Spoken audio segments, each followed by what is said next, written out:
যে অনুষ্ঠান আজকে আপনার মাধ্যমে শুরু হবে, যেহেতু অসুস্থ মানুষের দোয়া কবুল হয়, তো আরে আল্লাহ শোনে। মাধ্যমে শুরু হবে।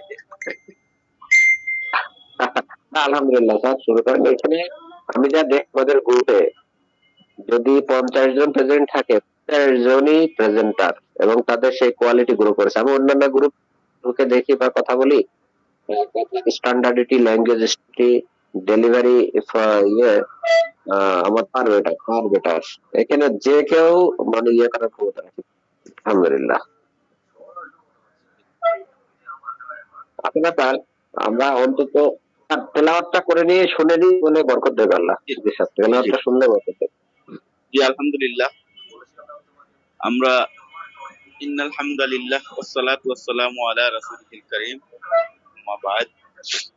আমরা মহান আল্লাহ তাআলার প্রশংসা এবং রাসূলুল্লাহ সাল্লাল্লাহু আলাইহি সাল্লামের প্রতি দুরূদ ও সালাম এর মাধ্যমে আমাদের আজকের গুড নাইট স্টাডি গ্রুপের কার্যক্রম পবিত্র কালামে হাকিমের তেলাওয়াতের মাধ্যমে শুরু হবে ইনশাআল্লাহ। পবিত্র কালামে হাকিম থেকে তেলাওয়াত করার জন্য আমি আব্দুল হান্নান স্যারকে দেখতেছি সুললিত কণ্ঠের অধিকারী। আর তো কেউ আছেন কিনা, যদি স্বেচ্ছায় করেন তাহলে আমরা খুশি হব। জি আলহামদুলিল্লাহ, যদি কেউ স্বেচ্ছায় তেলাওয়াত করতেছেন আলহামদুলিল্লাহ। না হলে তো আমাদের কার্যক্রমে ঠিক আছে। আব্দুল হান্নান স্যারই শুরু করে দেন।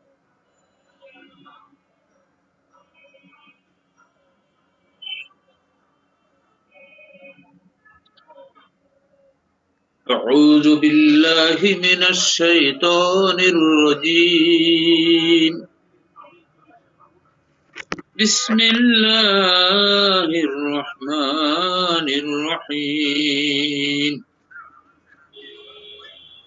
وله الجوار المنشآت في البحر كالأعلام فبأي آلاء ربكما تكذبان كل من عليها فان ويبقى وجه ربك ذو الجلال والإكرام فبأي آلاء ربكما تكذبان يسأله من في السماوات والأرض كل يوم هو في شأن فبأي آلاء ربكما تكذبان سنفرغ لكم أيها الثقلان فبأي آلاء ربكما تكذبان يا معشر الجن والإنس إن استطعتم أن تنفذوا من أقطار السماوات والأرض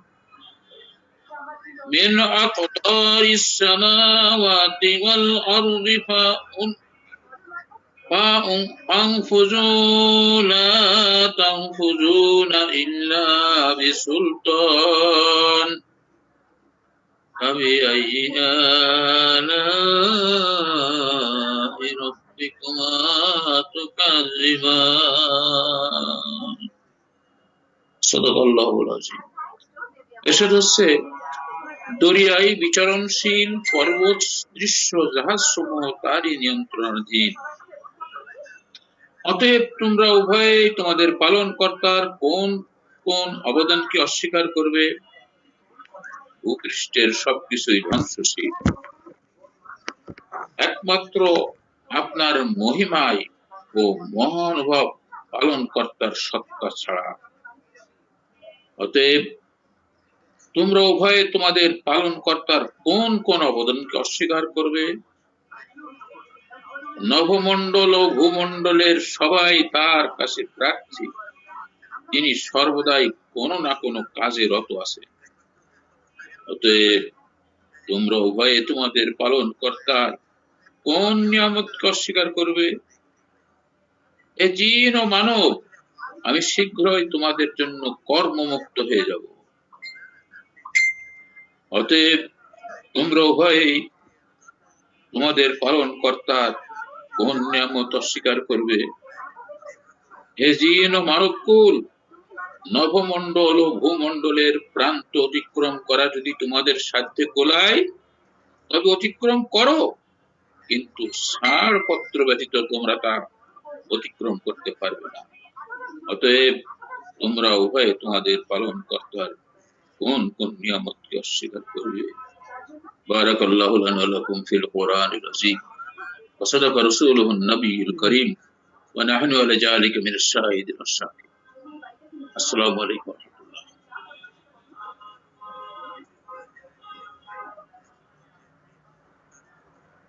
জি আলহামদুলিল্লাহ,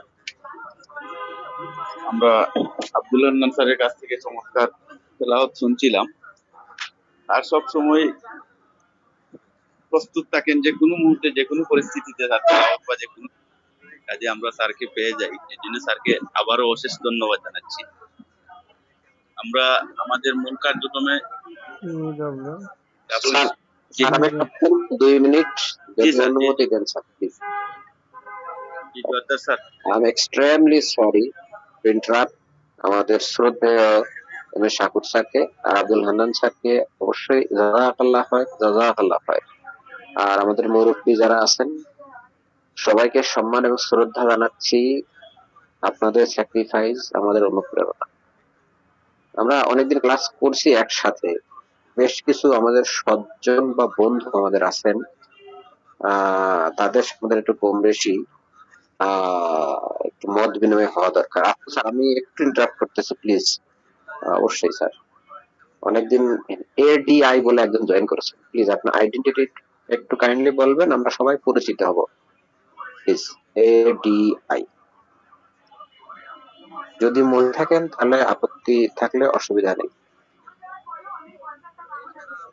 এডিআই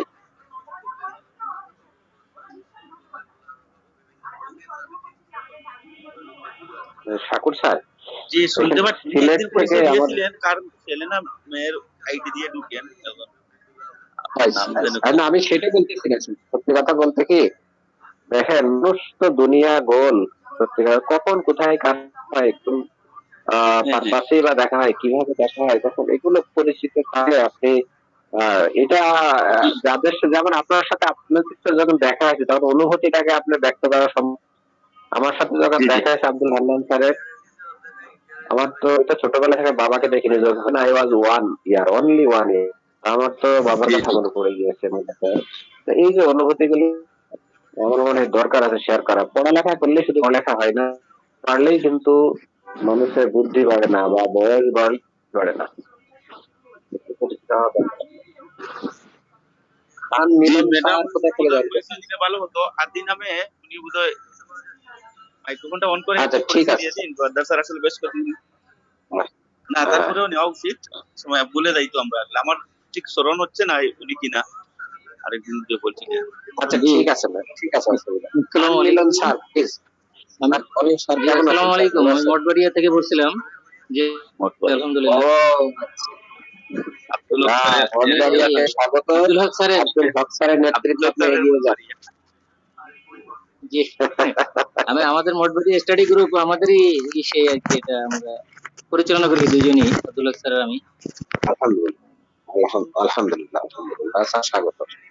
তারপরে দোয়া করবেন মাহফুজ আমাদের জন্য। স্যার আমাদের নোয়াখালী থেকে জয়েন করছেন বা ফরিদপুর থেকে। জি স্যার, অবশ্যই দোয়া থাকবে, আপনি দোয়া। মাহফুজুর রহমান, আমি মাহফুজ স্যার, আসসালামু আলাইকুম। জি, আলহামদুলিল্লাহ। আসসালামু আলাইকুম। ওয়ালাইকুম আসসালাম আমি স্যার। মাহফুজুর রহমান পটুয়াখালী থেকে বলছিলাম। আমি জি, আহ, এখানে ইসলামিক মিশনে আছি, ইসলামিক মিশন ইসলাম ফাউন্ডেশনে চাকরি করি। হোমিও ডাক্তার হিসেবে আছি, পটুয়াখালীতে আছি।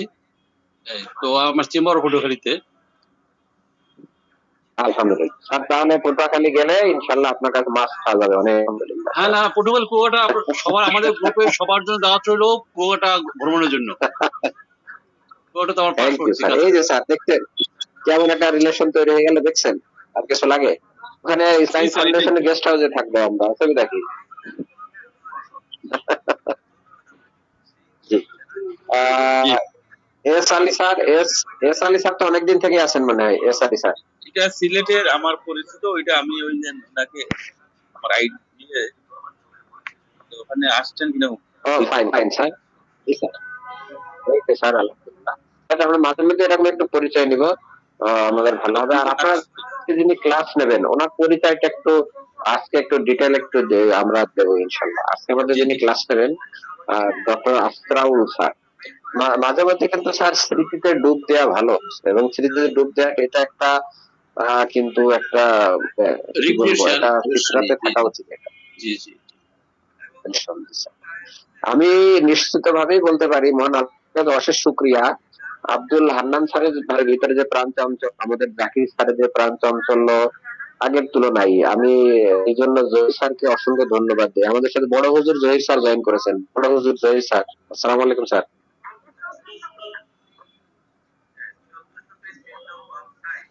স্যার বোধহয় নামাজে চলে গেছে।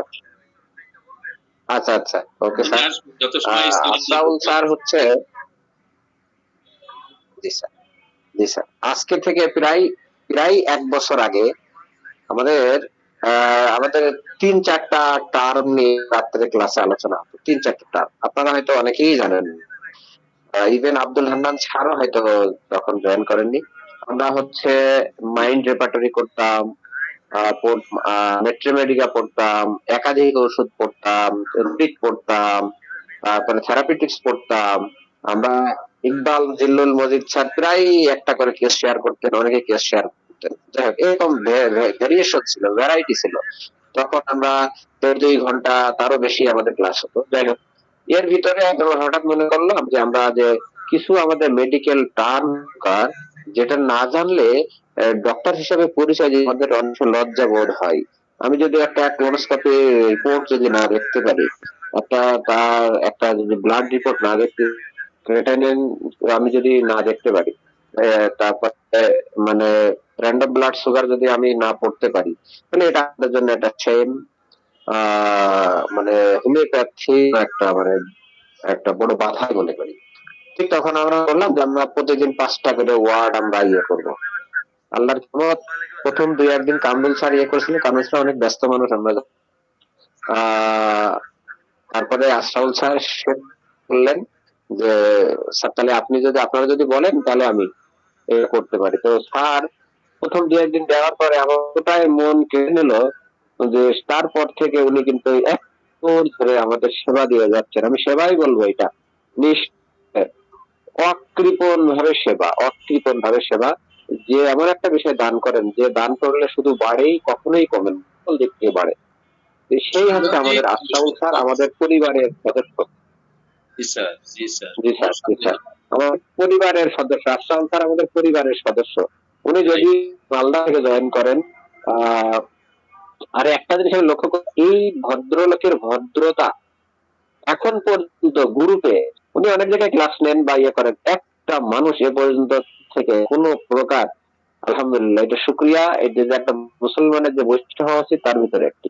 আমি প্রশংসা আসলে করা উচিত না, করার গলা কাটা সমান হাদিস অনুযায়ী। তো যাই হোক, তার যে গুণটুকু আছে আমি গলা কাটতে হ্যাঁ, তার যে গুণটুকু আছে সেটুকুই গলা কাটতে চাচ্ছি না। অবশ্যই। এই হচ্ছে আমাদের সেই আফসাউল স্যার। উনি একজন সজ্জন মানুষ, উনি হচ্ছেন একজন কি বলবো, ভদ্রলোক মানুষ, এবং ডাক্তার হিসাবে ওনার যে মেডিকেল টার্ম গুলো জানা আছে এটা আমাদেরকে দিচ্ছেন। মহান আল্লাহ তাআলা অশেষ। আর আশরাফুল স্যার একজন বিএইচএমএস ডক্টর, এবং উনি একটা হসপিটালের নিয়মিত পেশাজীবী হিসাবে আছেন, এবং ওনার অভিজ্ঞতা অনেক, এবং সুন্দর করে অভিজ্ঞতাগুলো শেয়ার করেন অকৃপণ ভাবে। সেই আশরাফুল স্যার আমাদের মাঝে আজ ক্লাস নেবেন। আমি একটু বেশি বলে ফেললাম মনে হয়, সরি, 5 মিনিট সময় নষ্ট। সেই আশরাফুল স্যারকে আমি প্রেজেন্টেশনের জন্য অনুরোধ করছি। তার মাফ করবেন, একটু গলা কেটে দিয়েছে আপনাকে আশরাফুল স্যার। ও স্যার, ঠিক আছে স্যার। আসসালামু আলাইকুম স্যার। শুকরিয়া ডক্টর জর্দাস স্যারকে। ওয়ালাইকুম আসসালাম।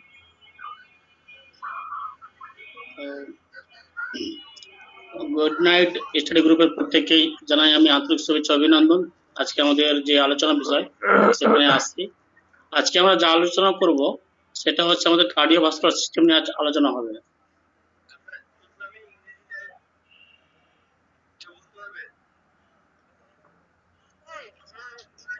CVS কার্ডিওভাস্কুলার এক্সামিনেশন, আমাদের যে কার্ডিওভাস্কুলার সিস্টেম আছে তো সেই নিয়ে আজকে আলোচনা করব। দুদিন হয়তো লাগবে, আজকে অর্ধেকটা হবে, অর্ধেক হয়তো next day. Presenting complain, patient আসলো আমার কাছে, এসে নিয়ে বলছে ডাক্তারবাবু আমার বুকে ব্যথা হচ্ছে, বুকটা টাইট মনে হচ্ছে, একটা আনইজিনেস ফিল হচ্ছে, ডিসকমফোর্ট মনে হচ্ছে। আর কি বলছে, আমার ঘন ঘন শ্বাস নিচ্ছি।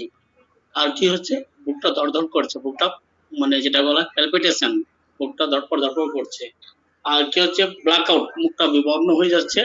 সিনকোপ, অর্থাৎ কিছুক্ষণের জন্য হয়তো, যেটা ক্ষণস্থায়ী, সিনকোপটা হচ্ছে ক্ষণস্থায়ী আনকনসিয়াসনেস, অর্থাৎ সেটা অটোমেটিক রিকভারি হয়ে যাচ্ছে। অজ্ঞান হলো আবার অটোমেটিক রিকভারি, সেটা হচ্ছে সিনকোপ। ডিজিনেস, তারপরে কি হচ্ছে, ঝিমুনি ভাব। আর কি বলছে কি, তার একটা অস্বস্তি ভাব, একটা মানে টায়ার্ডনেস, মানে যেটাকে বলা হয় একদম টায়ার্ড, সেটা হচ্ছে প্যাটেক। ল্যাসিচুড, পুরো শরীরে মনে হচ্ছে একটা ব্যথা। এডিমা, তার শরীরটা ফুলে গেছে। এরকম একটা প্রেজেন্টিং কমপ্লেন নিয়ে আমার কাছে পেশেন্ট আসলো। এবার আমি কি কি গেস করব সেই নিয়ে আলোচনা করব আমরা। প্রেজেন্ট কমপ্লেন কি হচ্ছে, বুকে ব্যথা, বুকটা মনে হচ্ছে চেপে ধরে নিচে, একটা আনইজিনেস ফিল হচ্ছে, শ্বাসকষ্ট হচ্ছে, বুকটা ধড়ফড় ধড়ফড় করছে, আর মুখটা বিবর্ণ হয়ে গেছে, আনকনসিয়াস মানে কিছুক্ষণের জন্য, যেটাকে বলা হয় সিনকোপ আর dizziness, fatigue, lassitude and oedema. এটা হচ্ছে আমার প্রেজেন্টিং কমপ্লেন। এবার তাহলে আমরা কি করব, চেস্ট পেন। তাহলে চেস্ট পেন হলে আমাদের অনেক কথাই মনে পড়ে যাবে কি কি কি রোগ আমরা অনুমান করব। তো চেস্ট পেনটা কিরকম, পাশে যে ডান দিকে আমাদের যে ছবি আছে দেখতে পাচ্ছেন, একটা লাল হয়ে আছে, অর্থাৎ বুকের যে লেফট সাইড সেখানে একটা লাল হয়ে আছে, সেটা রেফার করে যাচ্ছে একদম নেক, জ, ইয়ার, লেফট ইয়ার পর্যন্ত চলে যাচ্ছে। এদিকে চলে আসছে আমাদের যে আলনার নার্ভ আছে, আলনার নার্ভ বরাবর পুরো চলে আসছে। এরকম একটা ধরনের বুকে মানে হাতে ব্যথা এবং বুকে ব্যথা, লেফট সাইডে বুকে ব্যথা কিরকম মনে হচ্ছে, retrosternal constrictive feeling, radiation to neck, jaw, back, left or right arm, ulnar border, especially usually continuous, pressing, gripping or not, and not sharp, interrupted angina। অর্থাৎ কি হচ্ছে, আমাদের বুকে বাম দিকে একটা চেপে ধরার মতন একটা ব্যথা, সেই ব্যথাটা চলে যাচ্ছে আমাদের ঘাড়ে, আমাদের চোয়ালে, পিছনের দিকে পিঠে, এবং ডান এবং বাম হাত এবং ডান হাতে চলে যাচ্ছে আলনার বরাবর, অর্থাৎ হাত বরাবর। এই যে দেখতে পাচ্ছেন, মাউসটা দেখতে পাচ্ছেন, এই বরাবরটা পেনটা কি করছে, রেফার করছে। আর সেটা হচ্ছে কি, এটা মানে তীক্ষ্ণ কোনো জিনিস দিয়ে মনে হচ্ছে বুকে ফুটছে, চেপে ধরছে। সেটা কিন্তু এই যে কোনো ইনস্ট্রুমেন্ট দিয়ে যে ধারালো অস্ত্র আছে সেটার মতন ব্যথাটা নয়। সেটা ব্যথাটা কিরকম, একটা ক্রুসিং বিধি দিচ্ছে মনে হচ্ছে, কোনো একটা দিচ্ছে মুখে, সেরকম ধরনের একটা ব্যথা, সেটাকে আমরা কি বলছি, অ্যানজাইনা। তো এরকম একটা আমাদের চেস্ট পেন। তো হার্ট রিলেটেড আমরা চেস্ট পেন যদি আমাদের, এবার আসি কজ, কি থেকে আমাদের এই হার্টের ব্যথাগুলো হয়। বুকে ব্যথা যখন বলবো তখন আমরা মানে অনুমান করব। এক নম্বর হচ্ছে আমাদের মায়োকার্ডিয়াল ইনফার্কশন, যেটাকে সংক্ষেপে বলা হয় MI। প্রবলেম হচ্ছে মায়োকার্ডিয়াল ইনফার্কশন আর হার্ট অ্যাটাক, একসঙ্গে ওটাকে হার্ট অ্যাটাকও বলতে পারে, মায়োকার্ডিয়াল ইনফার্কশন বলতে পারে। একটা হচ্ছে অ্যানজাইনা, আর একটা হচ্ছে অ্যাওর্টিক ডিসেকশন, আর একটা হচ্ছে পেরিকার্ডাইটিস। আবার বলি মায়োকার্ডিয়াল ইনফার্কশনটা কি জিনিস। মায়োকার্ডিয়াল ইনফেকশন হচ্ছে আর হার্ট অ্যাটাকটা হচ্ছে, আমাদের হার্টের কাজ কি, হার্ট কাজ হচ্ছে হার্ট পাম্প করে সর্বশরীরে রক্তকে সরবরাহ করছে, কিন্তু হার্টকে বাঁচার জন্য কি রক্ত দরকার। তো যখন আমাদের করোনারি আর্টারিতে কোনো একটা ক্লট অর্থাৎ প্ল্যাক ওই সরু আর্টারিতে গিয়ে কি হলো, coronary sorry coronary sorry heart artery, যেটাকে বলা হয় হার্টের আর্টারির নাম করোনারি আর্টারি বলে। হার্টের আর্টারিতে কি হচ্ছে, তার একটা প্লাগ গিয়ে বা কোলেস্ট্রলের কোনো একটা প্লাগ গিয়ে কি হচ্ছে, আটকে যাচ্ছে। সেখানে আটকা যাওয়ার পরে কি হচ্ছে, রক্ত সরবরাহ বন্ধ হচ্ছে। রক্ত সরবরাহ বন্ধ যখন হয় সেটা বলা আইএসডি, অর্থাৎ ischaemic heart disease, ischaemic heart disease ISD. তারপরে যখন কি হচ্ছে, সেটা হার্ট মাসলটা নষ্ট হচ্ছে, সেটাকে বলা হয় মায়োকার্ডিয়াল ইনফার্কশন। এই এমআই যদি হয় তাহলে আমাদের বুকে এরকম ধরনের একটা ব্যথা হবে। আর একটা কি এনজাইনা। এনজাইনাটা কি জিনিস, এটা একটা মেডিকেল টার্ম, যেটা বলা হয় এনজাইনা পেক্টোরিস। এনজাইনা একটা মেডিকেল টার্ম, যেটাকে বলা হয় বুকের ব্যথা। বুকের ব্যথার মেডিকেল টার্ম হচ্ছে এনজাইনা। এখানে কি হচ্ছে, আমাদের রক্ত যে ফ্লো, হার্টের যে রক্ত ফ্লো, বিশেষ করে ডিপ মাসল যে রক্ত ফ্লো, সেটা কি হচ্ছে, কমে যাচ্ছে। কেন কমছে, সেখানেও একটা ক্লট জমছে। যেমন আর্টারিতে ক্লট জমছে, তেমনি ডিপ মাসেলে যখন আমাদের হার্টের রক্ত ফ্লোটা কমে যাবে, বিশেষ করে inner wall of the heart আমাদের কি হবে, রক্ত ফ্লোটা কমে যাবে। Inner wall of the heart, আর্টারির ব্লাড সাপ্লাইটা আমাদের যখন বন্ধ হয়ে যাবে, কিংবা আর্টারিটা কি হচ্ছে, ন্যারো হয়ে যাচ্ছে, কিংবা কোনো একটা প্লাগ ওই আর্টারিতে গিয়ে জমে গেল, তখন কি হচ্ছে, আমাদের রক্ত সরবরাহটা বন্ধ হচ্ছে। তখনই আমাদের কি হবে, ওই একই মতন ওই আপনার ড্রাই হতে শুরু হবে। তখন এটা আমাদের একটা বুকে ব্যথা হবে। বিশেষ করে পার্টিকুলার এটা কখন দেখতে পাওয়া যায়, কাজ করার সময় কিংবা জোরে দৌড়ানোর সময় দেখা যাচ্ছে কি ঠিক মতন ব্লাড সাপ্লাই হচ্ছে না, ব্লাড ফ্লোটা কমে যাচ্ছে, তখন একটা বুকে বাঁ দিকে ব্যথা হচ্ছে, যেরকম আপনার ছবিটা দেখালাম ওইরকম ধরনের একটা ব্যথা হবে। তখন আপনাকে বলবো এটা অ্যানজাইনা আর চেস্ট পেন। হার্টের কারণে যেটা যদি বুকে ব্যথা হয় সেটা বলা অ্যানজাইনা পেক্টোরিস, অ্যানজাইনা। আয়োটিক ডিসেকশন একটা হচ্ছে আমাদের লাইফ থ্রেটেনিং কন্ডিশন। এটা কি হচ্ছে, আমাদের লাইফ থ্রেটেনিং কন্ডিশন এই জন্যই বলছি, আমাদের যে আর্চ অফ দা আউটার আছে, হার্টের যে আর্টারি গুলো, মানে যে হার্ট পাম্প করে যে রক্ত সরবরাহ করছে পুরো বডিতে, যেখান থেকে মেন আর্টারি সাপ্লাই হচ্ছে, ডিস্ট্রিবিউট করছে, সেটাই হচ্ছে আমাদের আয়োটিক। তো ওইখানে কোনো একটা জায়গাতে যদি আপনার ইনার ওয়ালটা পাতলা হয়ে গিয়ে অ্যানোরিজিম হয়ে যায়, অর্থাৎ বেরোনোর মতন ফুলে যায়, আর সেখানে যদি কোনো একটা সেরকম একটা রাপচার যদি হয়ে যায়, সেটাই হচ্ছে আয়োটিক ডিসেকশন। ওই জন্য এটাকে বলছি আমরা লাইফ থ্রেটেনিং কন্ডিশন। এরকম ধরনের হয়, তাহলে কিন্তু এরকম ধরনের একটা বুকে ব্যথা হবে। আর একটা কিছুর জন্য হতে পারে পেরিকার্ডাইটিস। প্রত্যেকটা জিনিসটা আমাদের কভারিং আছে, তেমনি হার্টের যে কভার, সেটার নাম হচ্ছে পেরিকার্ডিয়াম। এই পেরিকার্ডিয়ামটা যখন প্রদাহ হবে, অর্থাৎ ফুলে যাবে, আমাদের যে পুরো হার্টটার যে কভার, সে কটার নাম হচ্ছে পেরিকার্ডিয়াম।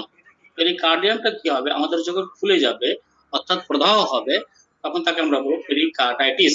পেরিকার্ডাইটিস যদি হয়, তখনও কিন্তু এরকম ধরনের একটা আমাদের বুকে ব্যথা হয়। তাহলে হার্টের যদি আমাদের বুকে ব্যথা হয় হার্ট জনিত কারণে, তাহলে কি আমরা অনুমান করবো? ফার্স্ট, এক নম্বর হচ্ছে আমাদের মায়োকার্ডিয়াল ইনফার্কশন, সেকেন্ড হচ্ছে অ্যানজাইনা পেক্টোরিস, থার্ড হচ্ছে আমাদের আয়োটিক ডিসেকশন, ফোর্থ হচ্ছে আমাদের পেরিকার্ডাইটিস। আরো আমরা কি করতে পারি, এবার আমরা পিকচারটা দেখি। আমরা পেশেন্ট কোন কোন জায়গাতে আমাদেরকে ইন্ডিকেশন করবে। Location of chest pain during angina or heart attack. Patient কোন কোন জায়গাতে আপনাকে চিহ্নিত বলবে, স্যার এই জায়গাতে আমার বুকে ব্যথা হচ্ছে। দেখুন একটা আমাদের কি হচ্ছে, স্টারনাম বরাবর একটা একদম জাস্ট গলার জাস্ট নিচে স্টারনাম বরাবর কিছু একটা আপার চেস্ট যেটাকে বলা হয়, সেখানে একটা লাল হয়ে আছে, এরকম জায়গাতে ইন্ডিকেশন করবে। আপনারা দেখছেন টাইপ করার মতন একটা, যেটাকে বলা হয় সুপ্রা স্টারনাল রেডিয়েটিং টু দা আমাদের নি অর জ, অর্থাৎ আমাদের চোয়াল পর্যন্ত সেটা ব্যথাটা রেফার করে যাবে। আর একটা তো হয় কি, স্টারনাল বরাবর রেডিয়েটিং টু লেফট আর্ম, অর্থাৎ আমাদের স্টারনাম যে আছে সেখানে আমাদের বুকে ব্যথা বলছে, আর ব্যথাটা আমাদের কি করছে, বাম হাত পর্যন্ত আলনার নার্ভ বরাবর পর্যন্ত রেফার করছে। এরকম ধরনের যদি হয় তাহলে আমরা সেটা মনে করব আমাদের এনজাইনা আর আমাদের মায়োকার্ডিয়াল ইনফার্কশন হচ্ছে। আর যদি আমাদের এপিগ্যাস্ট্রিক যে রিজিয়ন আছে সেই রিজিয়নে আমাদেরকে যদি বলে কি এই জায়গাতে স্যার আমাদের ব্যথা হচ্ছে, সেক্ষেত্রে আমরা মনে করতে পারি এনজাইনা আর হার্ট অ্যাটাক এমআই। আর একটা কি হচ্ছে আমাদের এপিগ্যাস্ট্রিক রেডিয়েটিং, সেটা প্রচুর চলে যাচ্ছে আমাদের নেক, চোয়াল এবং হাত পর্যন্ত, আমাদের যে আর্ম আছে হাত সেই পর্যন্ত কি হচ্ছে রেডিয়েটিং করছে। এরকম ধরনের কন্ডিশন হলো আমরা এটাকে এমআই অর্থাৎ আমাদের হার্ট অ্যাটাক আর এনজাইনা বলতে পারবো। শুধু আমাদের গলাতে ব্যথা বলছে এরকম ধরনের কয়েকটা কনস্ট্রিক্টেড পেইন হচ্ছে, সেটা হচ্ছে গলাতে এবং চোয়ালে, সেক্ষেত্রেও কিন্তু আমাদের এনজাইনা আর হার্ট অ্যাটাক আমরা বলতে পারি। লেফট আর্ম, বাম হাতের বাহুতে এবং সেটা আপনার আলনার নার্ভ পর্যন্ত বরাবর সেটা কি হচ্ছে পেনটা রেডিয়েটিং করছে, সেক্ষেত্রেও কিন্তু আমরা এনজাইনা আর হার্ট অ্যাটাক আমরা অনুমান করতে পারি। এবার যদি আমাদের ইন্ট্রাকস্টাল স্কেপুলার অর্থাৎ আমার যে দুটো যে স্কেপুলার যে আমাদের যে বোন আছে তার মাঝখানে যে আমাদের যে সিলদারা আছে অর্থাৎ সার্ভাইকাল যে স্পাইনের তার নিচে সেরকম যদি একটা আমাদের ব্যথা হয়, কনস্ট্রিক্টেড পেইন হয়, সেক্ষেত্রে আমরা এনজাইনা একটা অনুমান করতে পারি। যেটা আমাদের ফসফরাস যেরকম থাকে সেরকম ওখানে যদি ব্যথা থাকে সেরকম থাকলেও আমরা কিন্তু এনজাইনা আর হার্ট অ্যাটাক আমরা কিন্তু গেস করব। এবার আসি আমরা শুধু যে আমরা হার্টের জন্যই যে আমাদের বুকে ব্যথা হবে তা নয়, কিছু আমরা লাংসের জন্য কিন্তু আমরা অনুমান করতে পারি। লাংসের জন্য কি কি হতে পারে? লাংসের জন্য যেটা হবে সেটা হচ্ছে আমাদের পালমোনারি এম্বোলিজম। স্যার যদি আমাদের বুঝতে কোনো অসুবিধা হয় একটু আমাকে বলবেন, আমি সেটাকে রিপিটেশন করব। জি স্যার, সব ঠিক আছে, একটু স্লো গেলে একটু ভালো হয়, স্যার। জি স্যার, ওটা বললাম, যেটা আগেরটা যেটা বললাম সেটা হচ্ছে আমাদের হার্টজনিত কারণে এটা আমাদের বুকে ব্যথা।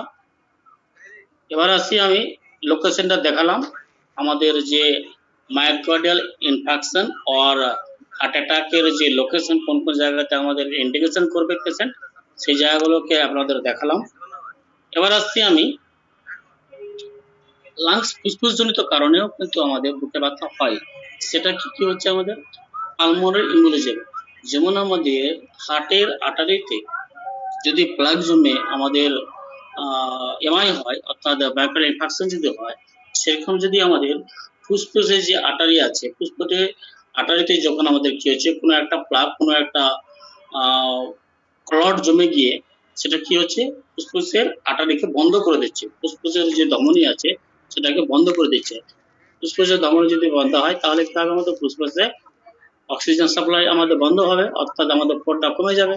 তখন যেটা আমাদের হয় সেটার নাম হচ্ছে আমাদের পালমোনারি এম্বোলিজম।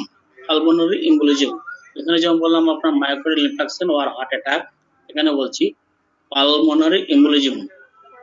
যদিও আমাদের অ্যালোপ্যাথি সিস্টেমে এমআই কি লাগায় আপনার একটা রিং ধরনের একটা স্টেন বসিয়ে দেয়, আমাদের প্রচুর হোমিওপ্যাথি মেডিসিন আছে। পালমোনারি এম্বোলিজমের ক্ষেত্রে অ্যালোপ্যাথি মেডিসিন দেয় কিন্তু সেরকম রিং ধরনের কোনো ইয়ে নেই, মানে রিং বসায় না।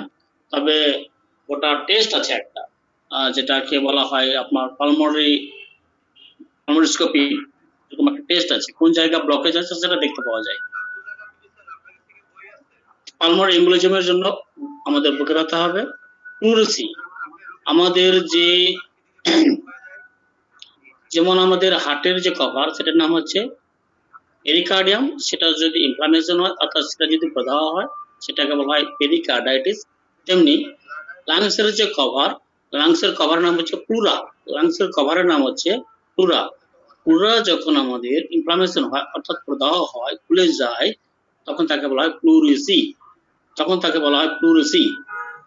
লাংসের যে কভার, লাংসের কভারের নাম হচ্ছে প্লুরা, প্লুরা যখন ইনফ্লামেশন হয় অর্থাৎ প্রদাহ হয় তখন সেটার নাম হচ্ছে প্লুরেসি। প্লুরেসি যদি হয় তখনও কিন্তু আমাদের বুকে ব্যথা হয়। তখন আমাদের আরো মানে আপনার সিমটমস আসবে।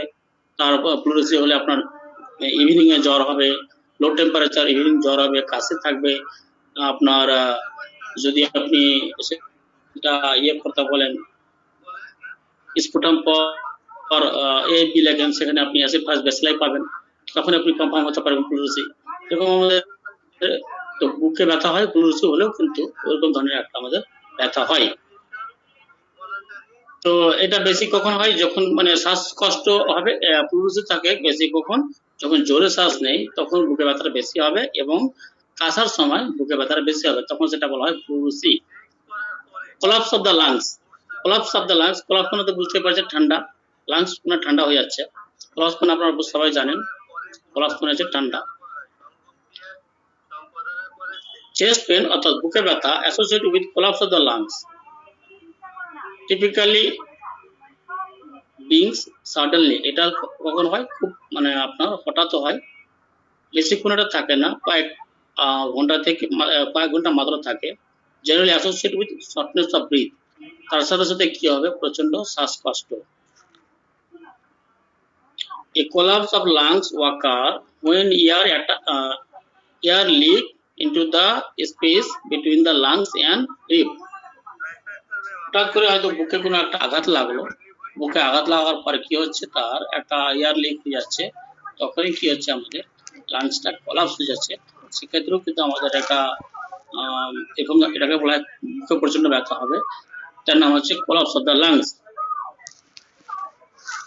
তো এক্ষেত্রেও আমাদের কিন্তু একটা প্রচন্ড বুকে ব্যথা থাকবে, সেক্ষেত্রে আমাদের কি থাকবে, রিবে ব্যথা থাকবে এবং লাংসের একটা প্রচন্ড ব্যথা হবে, সেটা আমাদের বাতাসটা বেরিয়ে যাবে, সেটা হচ্ছে আমাদের কোলাপস অফ দ্য লাংস যদি হয়, সেক্ষেত্রে আমাদের বুকে একটা ব্যথা। পালমোনারি হাইপারটেনশন, লাংসের কারণে অর্থাৎ ফুসফুস জনিত কারণে যদি আমাদের প্রেসারটা যদি ইনক্রিজ করে যায়, সেক্ষেত্রেও কিন্তু আমাদের এই বুকে ব্যথা একটা হবে। This condition occur when you have high blood pressure in artery carries blood into the lungs, which can produce chest pain. যখন আমাদের এই পালমোনারি অর্থাৎ লাংসের কারণে, লাংসের যে আর্টারি আছে সেই কারণে যখন আমাদের প্রেসারটা ইনক্রিজ করে যাবে, তখন সেটাকে বলা হাইপারটেনশন, এই পালমোনারি হাইপারটেনশন। সেইটা যদি হয়, পালমোনারি যদি হাইপারটেনশন হয়, সেক্ষেত্রেও আমাদের একটা বুকে ব্যথা হয়।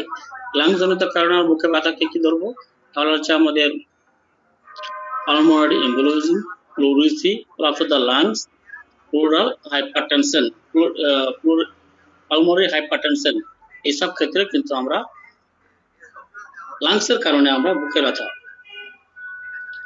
এবার আরো আসি বুকে ব্যথা কি থেকে হয়, যদি ডাইজেস্টিভ কজ আছে, কিছু ডাইজেস্টিভ কজ, যেমন আমাদের হার্ট বার্ন, অর্থাৎ যেটা আমি দেখলাম ইপিগ্যাস্ট্রিয়াম রিজিনে যদি আপনার একটা জ্বালাপোড়া ব্যথা হয়, সেটা কি হচ্ছে আমাদের গ্যাস্ট্রিক কারণে, গ্যাস্ট্রিক কারণে একটা এপিগ্যাস্ট্রিয়াম রিজিনে কি হচ্ছে, জ্বালাপোড়া ব্যথা।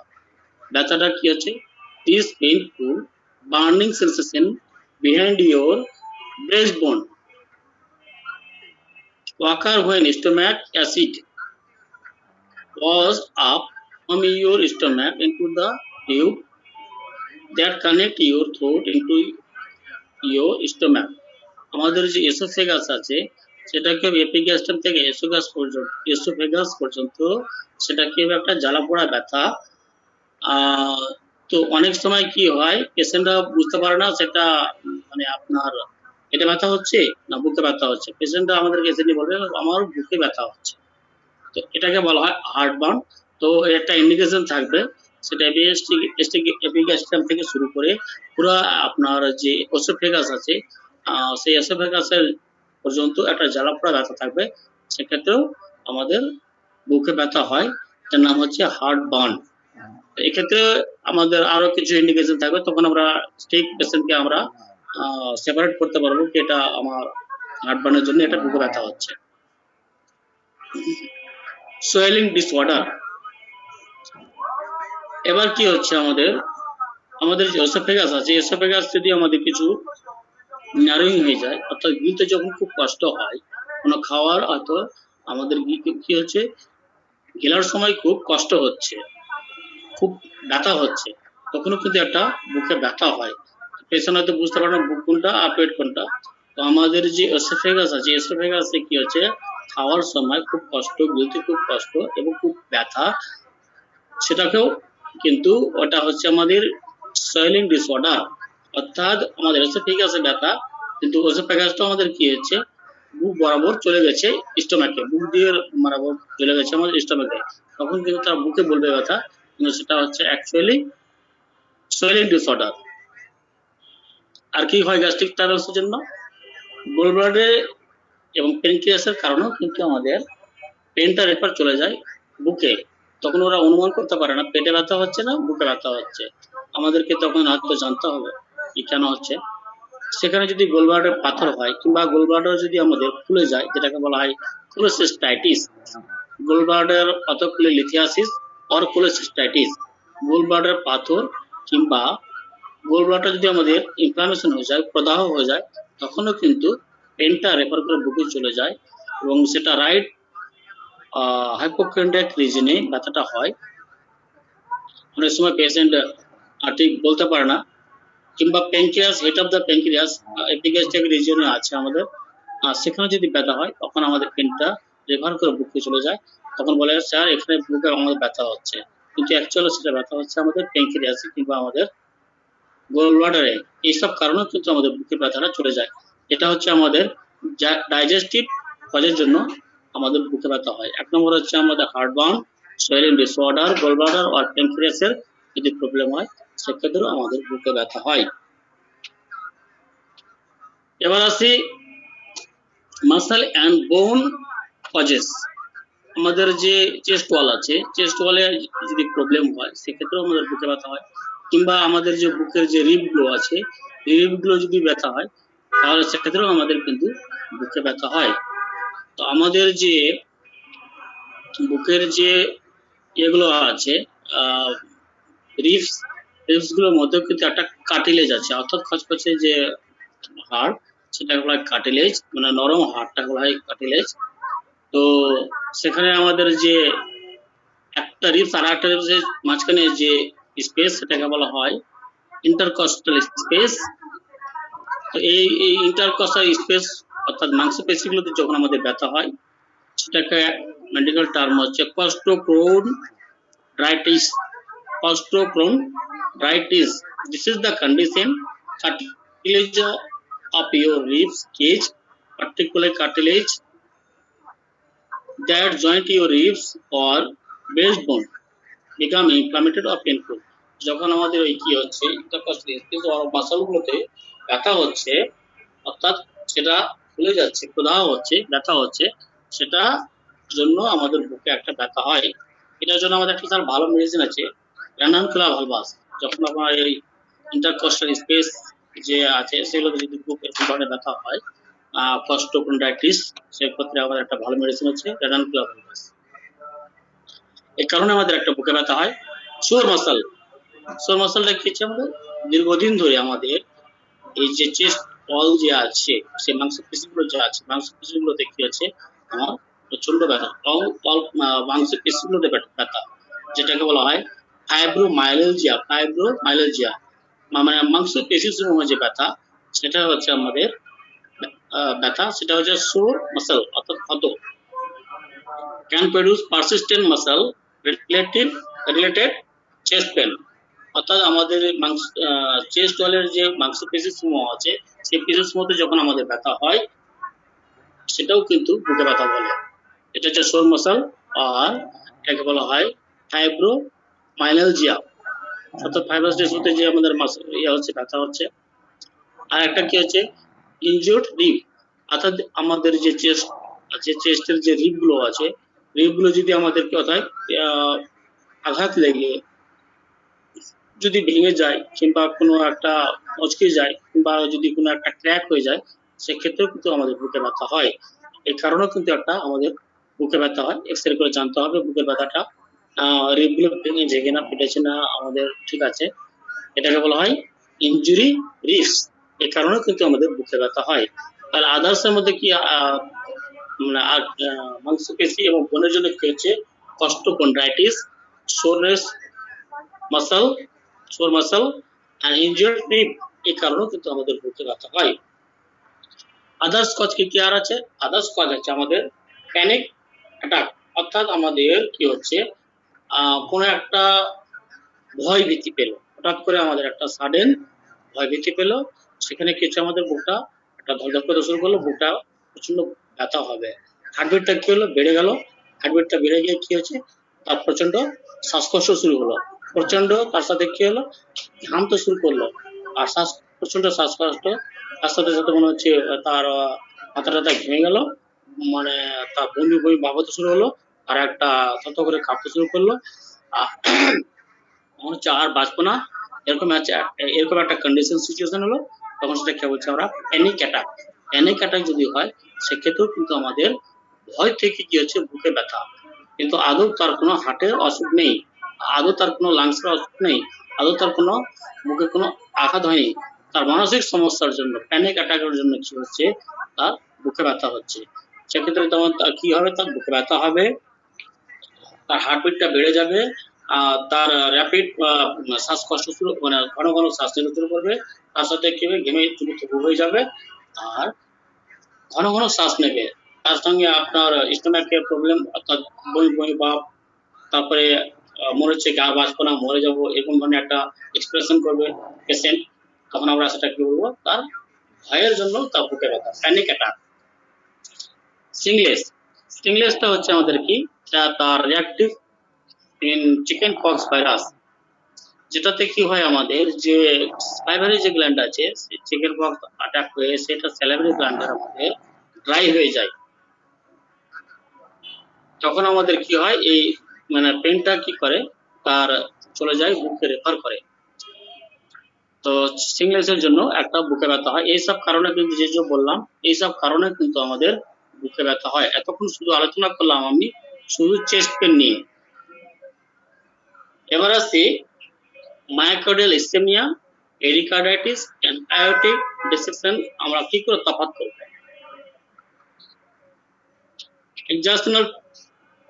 এক্সার্শনাল chest pain relieve by rest, যখন আপনার বুকে ব্যথা হবে, মানে একটুতেই কি হলো, আর বুকে ব্যথা শুরু, কিন্তু রেস্ট নিলে সেটা কি হচ্ছে, কমে যাচ্ছে। আর বুকে ব্যথার দৃঢ়টা কিরকম মনে হচ্ছে, তা চেপে ধরছে।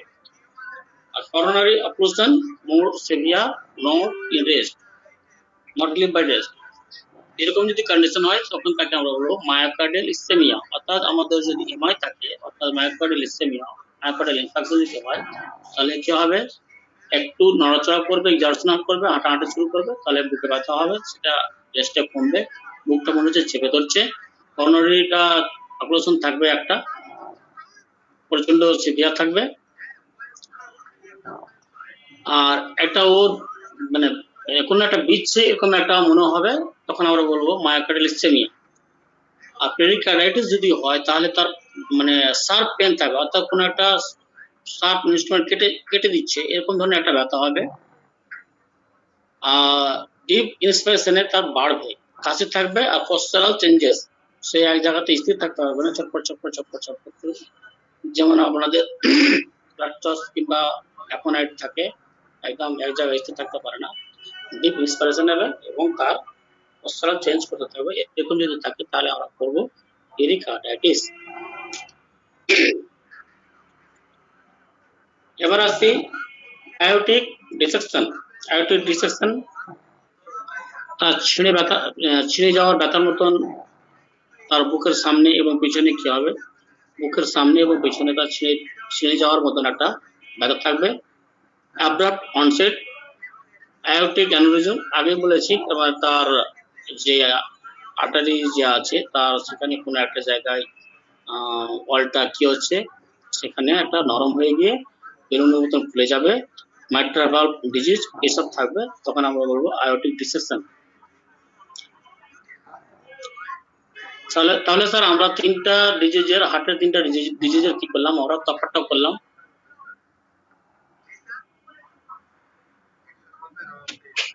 এতক্ষণ আমরা যেটা আলোচনা করলাম সেটা হচ্ছে আমাদের চেস্ট পেন নিয়ে। এবার আসি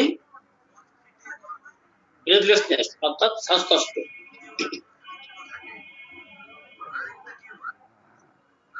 সেকেন্ড পয়েন্ট হচ্ছে আমাদের ব্রেথলেসনেস, শ্বাসকষ্ট। Breathlessness is unpleasant sensation of uncomfortable, rapid or difficult breathing. People say they feel puffed, short of breath or wind. এটা মেডিকেল টার্ম হচ্ছে ডিপসনিয়া। The medical term is dyspnea. It may come suddenly, এটা বলা একই, আর gradually যেটা হয় সেটা বলা chronic.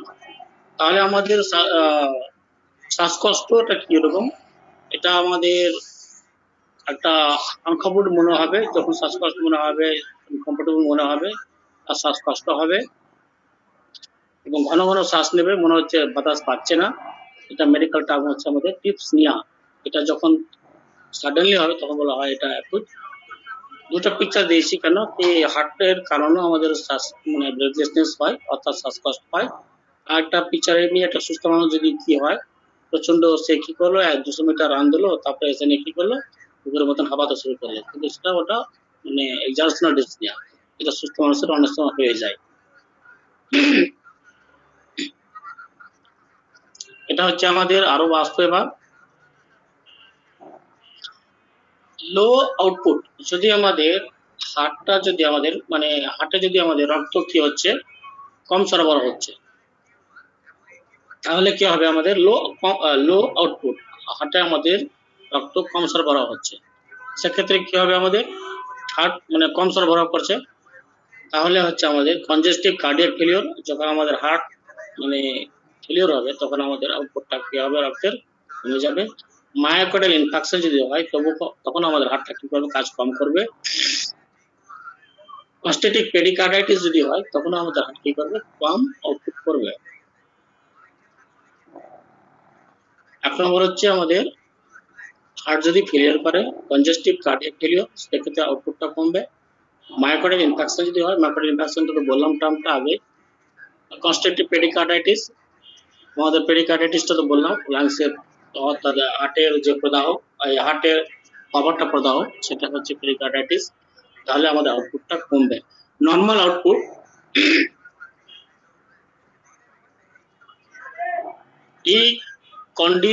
ডিকন্ডিশনেশন এরকম যদি হয় তাহলে আমাদের হার্টের আউটপুটটা ঠিক থাকবে। ওবেসিটি পেশেন্টেও যদি কি হয়, শ্বাসকষ্ট হয়, সেক্ষেত্রেও কিন্তু আমাদের নর্মাল আউটপুট থাকবে। ডায়াস্টোলিক ডিসফাংশন যদি থাকে, সেক্ষেত্রেও আমাদের হার্টের নর্মাল আউটপুটটা থাকবে।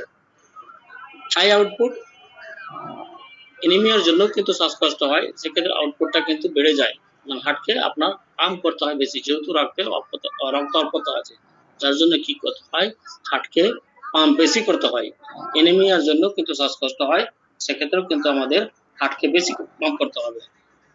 হাইপারথাইরয়েডিজম যদি হয়, সেক্ষেত্রে হার্টকে পাম্প বেশি করতে হবে, সেক্ষেত্রেও আমাদের অনেক সময় শ্বাসকষ্ট হয়। এভি শান্ট অর্থাৎ অ্যাট্রোভেন্ট্রিকুলার মানে যে ইয়েগুলো আছে, এর আগে একটা হার্টের যখন ফিজিওলজি পড়েছিলাম, এভিশনটা পড়ানো হয়েছিল, সেক্ষেত্রেও কিন্তু আমাদের এভিশন যদি আপনার প্রবলেম হয়, সেক্ষেত্রে হার্টকে পাম্প বেশি করতে হয়, এক্ষেত্রে কিন্তু শ্বাসকষ্ট হয়। এবার হার্ট প্রবলেমের জন্য কি কি আমাদের শ্বাসকষ্টের জন্য, যখন আমরা শ্বাসকষ্ট হবে, হার্টের কি কি প্রবলেম আমরা অনুমান করব। হার্টের প্রবলেম মনে করব আমরা কি কি, কার্ডিওমায়োপ্যাথি, অর্থাৎ আমাদের কি হচ্ছে, হার্টটা সাইজে বড় হয়ে গেছে, হার্টটা সাইজে এনলার্জ হয়ে গেছে। প্রবলেম উইথ হার্ট মাসল, অর্থাৎ আমাদের যে হার্ট মাসল আছে সাইজে সেটা এনলার্জ হয়ে গেছে, কার্ডিওমায়োপ্যাথি। কার্ডিওমেগালি আর কার্ডিওমায়োপ্যাথি, হার্টের মাসল প্রবলেম হচ্ছে যখন, তখন আমরা বলছি কার্ডিওমায়োপ্যাথি। সেটার জন্য আমাদের শ্বাসকষ্ট হবে। হার্ট ফেলিওর হয় কিংবা কনজেস্টিভ কার্ডিয়াক ফেলিওর, একই কথা, সেক্ষেত্রে আমাদের শ্বাসকষ্ট হবে। পেরিকার্ডাইটিস অর্থাৎ inflammation of the tissue around the heart, অর্থাৎ আমাদের যখন হার্টের লেয়ারটার অর্থাৎ বাইরে কভারিংটার যখন প্রদাহ হবে, সেটা হচ্ছে পেরিকার্ডাইটিস, সেটার জন্য আমাদের শ্বাসকষ্ট হবে। কার্ডিয়াক টেম্পোনেট, কার্ডিয়াক টেম্পোনেট কি হচ্ছে, excess fluid around the heart, heart যে আছে, হার্টের চারপাশে কি হচ্ছে, আমাদের জল জমে যাচ্ছে, পানি জমে যাচ্ছে, হ্যাঁ, তখন সেটা হচ্ছে কার্ডিয়াক টেম্পোনেট। এরকম যদি হয়, সেক্ষেত্রে আমাদের শ্বাসকষ্ট হবে। হার্ট অ্যাটাক আগে বললাম, আর এমআই, যখন হার্টে রক্ত সাপ্লাই বন্ধ হচ্ছে, কোন একটা ক্লটিং জমে, তখন সেটা হচ্ছে হার্ট অ্যাটাক আর MI. Cardiac arrhythmia, heart rhythm যে আছে, আমাদের যে হার্টের যে রিদিম আছে, হার্ট আর্টারি, সেক্ষেত্রে কি হচ্ছে, মানে সেটার সন্ধানটা ঠিক মতন হচ্ছে না, সেটা প্রবলেম হচ্ছে, সেক্ষেত্রে শ্বাসকষ্ট হবে। হার্ট ডিসফাংশন, ঠিক মতন আমাদের হার্ট কাজ করছে না, তখন কিন্তু শ্বাসকষ্ট হবে। একবার আরো বলছি, রিপিট করছি, cardiomyopathy, heart failure, pericarditis, cardiac tamponade, heart attack, heart arrhythmia, heart dysfunction, এতগুলো কারণে কিন্তু আমরা শ্বাসকষ্ট হয়। এবার আসছি লাংস এর কারণে কি কি আমরা শ্বাসকষ্ট হয়। এবার বলবেন কি শুধু কি হার্টের জন্যই শ্বাসকষ্ট হয়? না, আমার আদার্স মানে প্রবলেমের জন্য কিন্তু শ্বাসকষ্ট হয়। তাহলে আমাদের লাংস এর প্রবলেম মানে শ্বাসকষ্ট যদি হয়, লাংস এর জন্য আমরা শ্বাসকষ্ট কি কি আমরা গেস করব। সেটা হচ্ছে ক্রুপটা হচ্ছে ইয়াং বালক, অর্থাৎ বয়স্ক বালক যারা আছে, সেটা খুব মানে খুব কাশি হয়, সেটা হচ্ছে ক্রুপ, দীর্ঘদিন ধরে চলে, প্রায় মানে কয়েক সপ্তাহ থেকে কয়েক মাস পর্যন্ত চলে, সেটা হচ্ছে ক্রুপ, মানে ভালো হচ্ছে না, খুবই কাশি, সেটার জন্য শ্বাসকষ্ট হবে।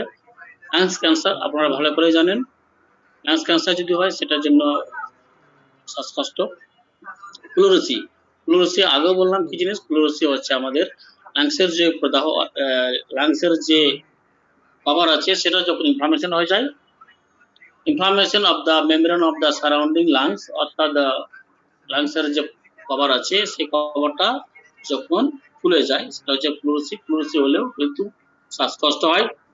পালমোনারি এডেমা, অর্থাৎ আমাদের lungs fluid, excess fluid in the lungs, যখন এর আগে যেমন বললাম কার্ডিয়াক টেম্পোনেট, সেটা হচ্ছে আমাদের পালমোনারি এডেমা যদি হয়, সেটা মানে একই জিনিস, excess fluid in the lungs যখন হবে তখন বলছে আমরা পালমোনারি এডেমা। লাংসের চারপাশে কি হচ্ছে, জল জমছে, আর যখন লাংসের যে কভার আছে, কভারের মাঝখানে একটা কভার কি হচ্ছে, লাংসে লেগে থাকছে আর একটা চেস্টে লেগে থাকছে, মাঝখানে যদি পানি জমে, সেটাকে বলা হয় প্লুরাল এফিউশন, আর এটা লাংসের চারপাশে এমনি জল জমছে, সেটা হচ্ছে পালমোনারি এডিমা। পালমোনারি ফাইব্রোসিসটা কি জিনিস, আমাদের যে লাংসের ভেতরে যে অ্যালভিওলগুলো আছে, অ্যালভিওলগুলো কি হচ্ছে, ড্রাই হয়ে যাচ্ছে। অনেক সময় কি হয়, প্রথমে নিউমোনিয়া পরে আপনার এমফাইসেমা পরে স্টেজ হচ্ছে কি আমাদের পালমোনারি ফাইব্রোসিস, অর্থাৎ স্কারলেট হয়ে যাচ্ছে, অর্থাৎ ড্যামেজ হয়ে যাচ্ছে, শুকিয়ে যাচ্ছে। কি সেটা হচ্ছে আমাদের এই অ্যালভিওলার যদি আমাদের ড্রাই হয়ে যায়, তাহলে কি হবে, এয়ার অর্থাৎ ভেতরে প্রবেশ করতে পারবে না, তখন তো শ্বাসকষ্ট হবে ন্যাচারালি, বুঝতেই পারছেন। তো এটা তো একদিনে হবে না, একদম লাস্ট স্টেজ, এগুলো হচ্ছে লাস্ট স্টেজ। করোনা পেশেন্টদের এই পালমোনারি ফাইব্রোসিস হচ্ছিল, তারপরে ওরা কি হচ্ছিল, আস্তে আস্তে একদম মৃত্যুর পথে ধরে যেত, শ্বাসকষ্ট হতো পালমোনারি ফাইব্রোসিস হওয়ার পর। পালমোনারি ফাইব্রোসিস সেক্ষেত্রে শ্বাসকষ্ট হবে। পালমোনারি হাইপারটেনশন যদি থাকে, তাদের ক্ষেত্রেও কিন্তু প্রচন্ড শ্বাসকষ্ট হয়। টিউবারকুলোসিস, অর্থাৎ টিউবারকুলোসিস যদি জার্ম থাকে, সেক্ষেত্রে হবে। অ্যানাফাইল্যাক্সিস, যাদের ক্রনিক অ্যালার্জি আছে, সিভিয়ার অ্যালার্জিক রিঅ্যাকশন, হঠাৎ করে কোনো একটা কি হলো, অ্যালার্জিক রিঅ্যাকশন হয়ে গেল, যে কোনো একটা ডাস্ট অ্যালার্জি হতে পারে, কোল্ড অ্যালার্জি হতে পারে, এমনি আপনার উগ্র সেন্ট হতে পারে, যে কোনো একটা ধরো লাগলো, তারপরে কি হচ্ছে, হঠাৎ করে তার শ্বাসকষ্ট শুরু হলো, সেটা মানে বেশিক্ষণ থাকতে নাও পারে, সাডেন থাকতে পারে, সাডেন আসলো, কিছুক্ষণ থাকলো, আবার হয়তো চলে গেল, সেটাকে বলা অ্যানাফাইল্যাক্সিস, অর্থাৎ সিভিয়ার অ্যালার্জিক রিঅ্যাকশন, সেক্ষেত্রেও আপনার শ্বাসকষ্ট হতে পারে, প্রচন্ড শ্বাসকষ্ট হয়। সিওপিডি, যাদের লাংসের কি দীর্ঘদিন ধরে ওই অবস্ট্রাকশন হয়ে যাচ্ছে, অ্যালভিওলারগুলো অর্থাৎ ছোট হয়ে যাচ্ছে আস্তে গ্র্যাজুয়ালি, সিওপিডি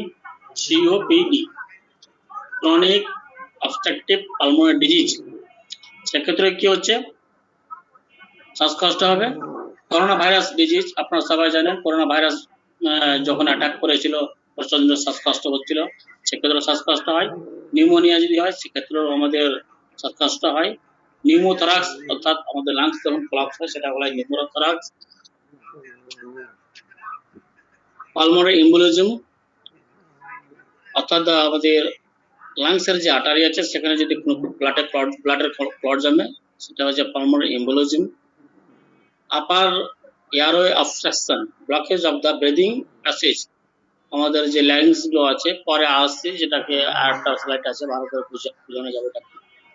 আপার এয়ারওয়ে অবস্ট্রাকশন কি করে হয় পরে স্লাইডে আসবে ইনশাআল্লাহ। তো এগুলোতেও আমাদের শ্বাসকষ্ট হয়, যেটাকে সংক্ষেপে বলা হয় ক্রুপ, মানে চকিং। পালমোনারি এয়ার অবস্ট্রাকশন, এটা মেডিকেল টার্ম হচ্ছে চকিং।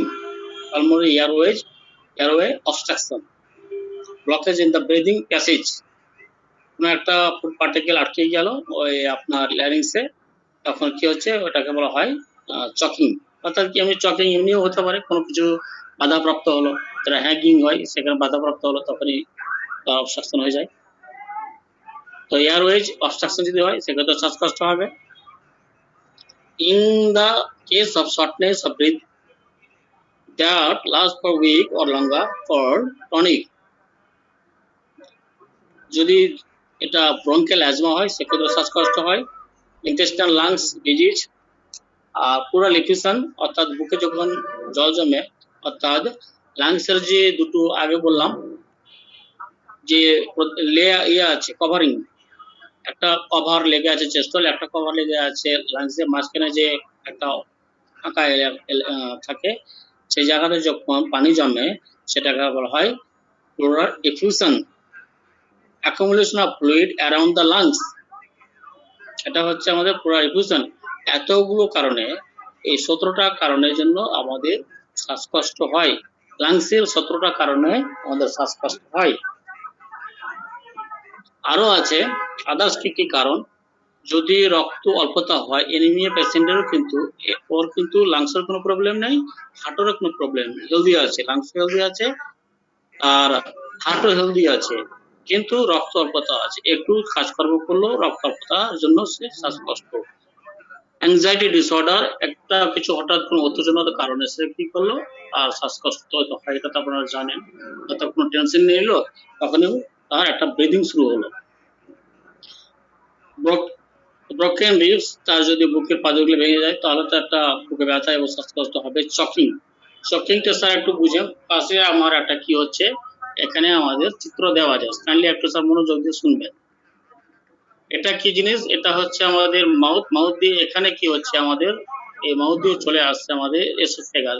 এসোফেগাস দিয়ে কি যায় আমাদের খাওয়াটা, মাউথ, এটা হচ্ছে ফুড পার্টিকেল, এটা হচ্ছে টাং, এটা হচ্ছে ফুড পার্টিকেল।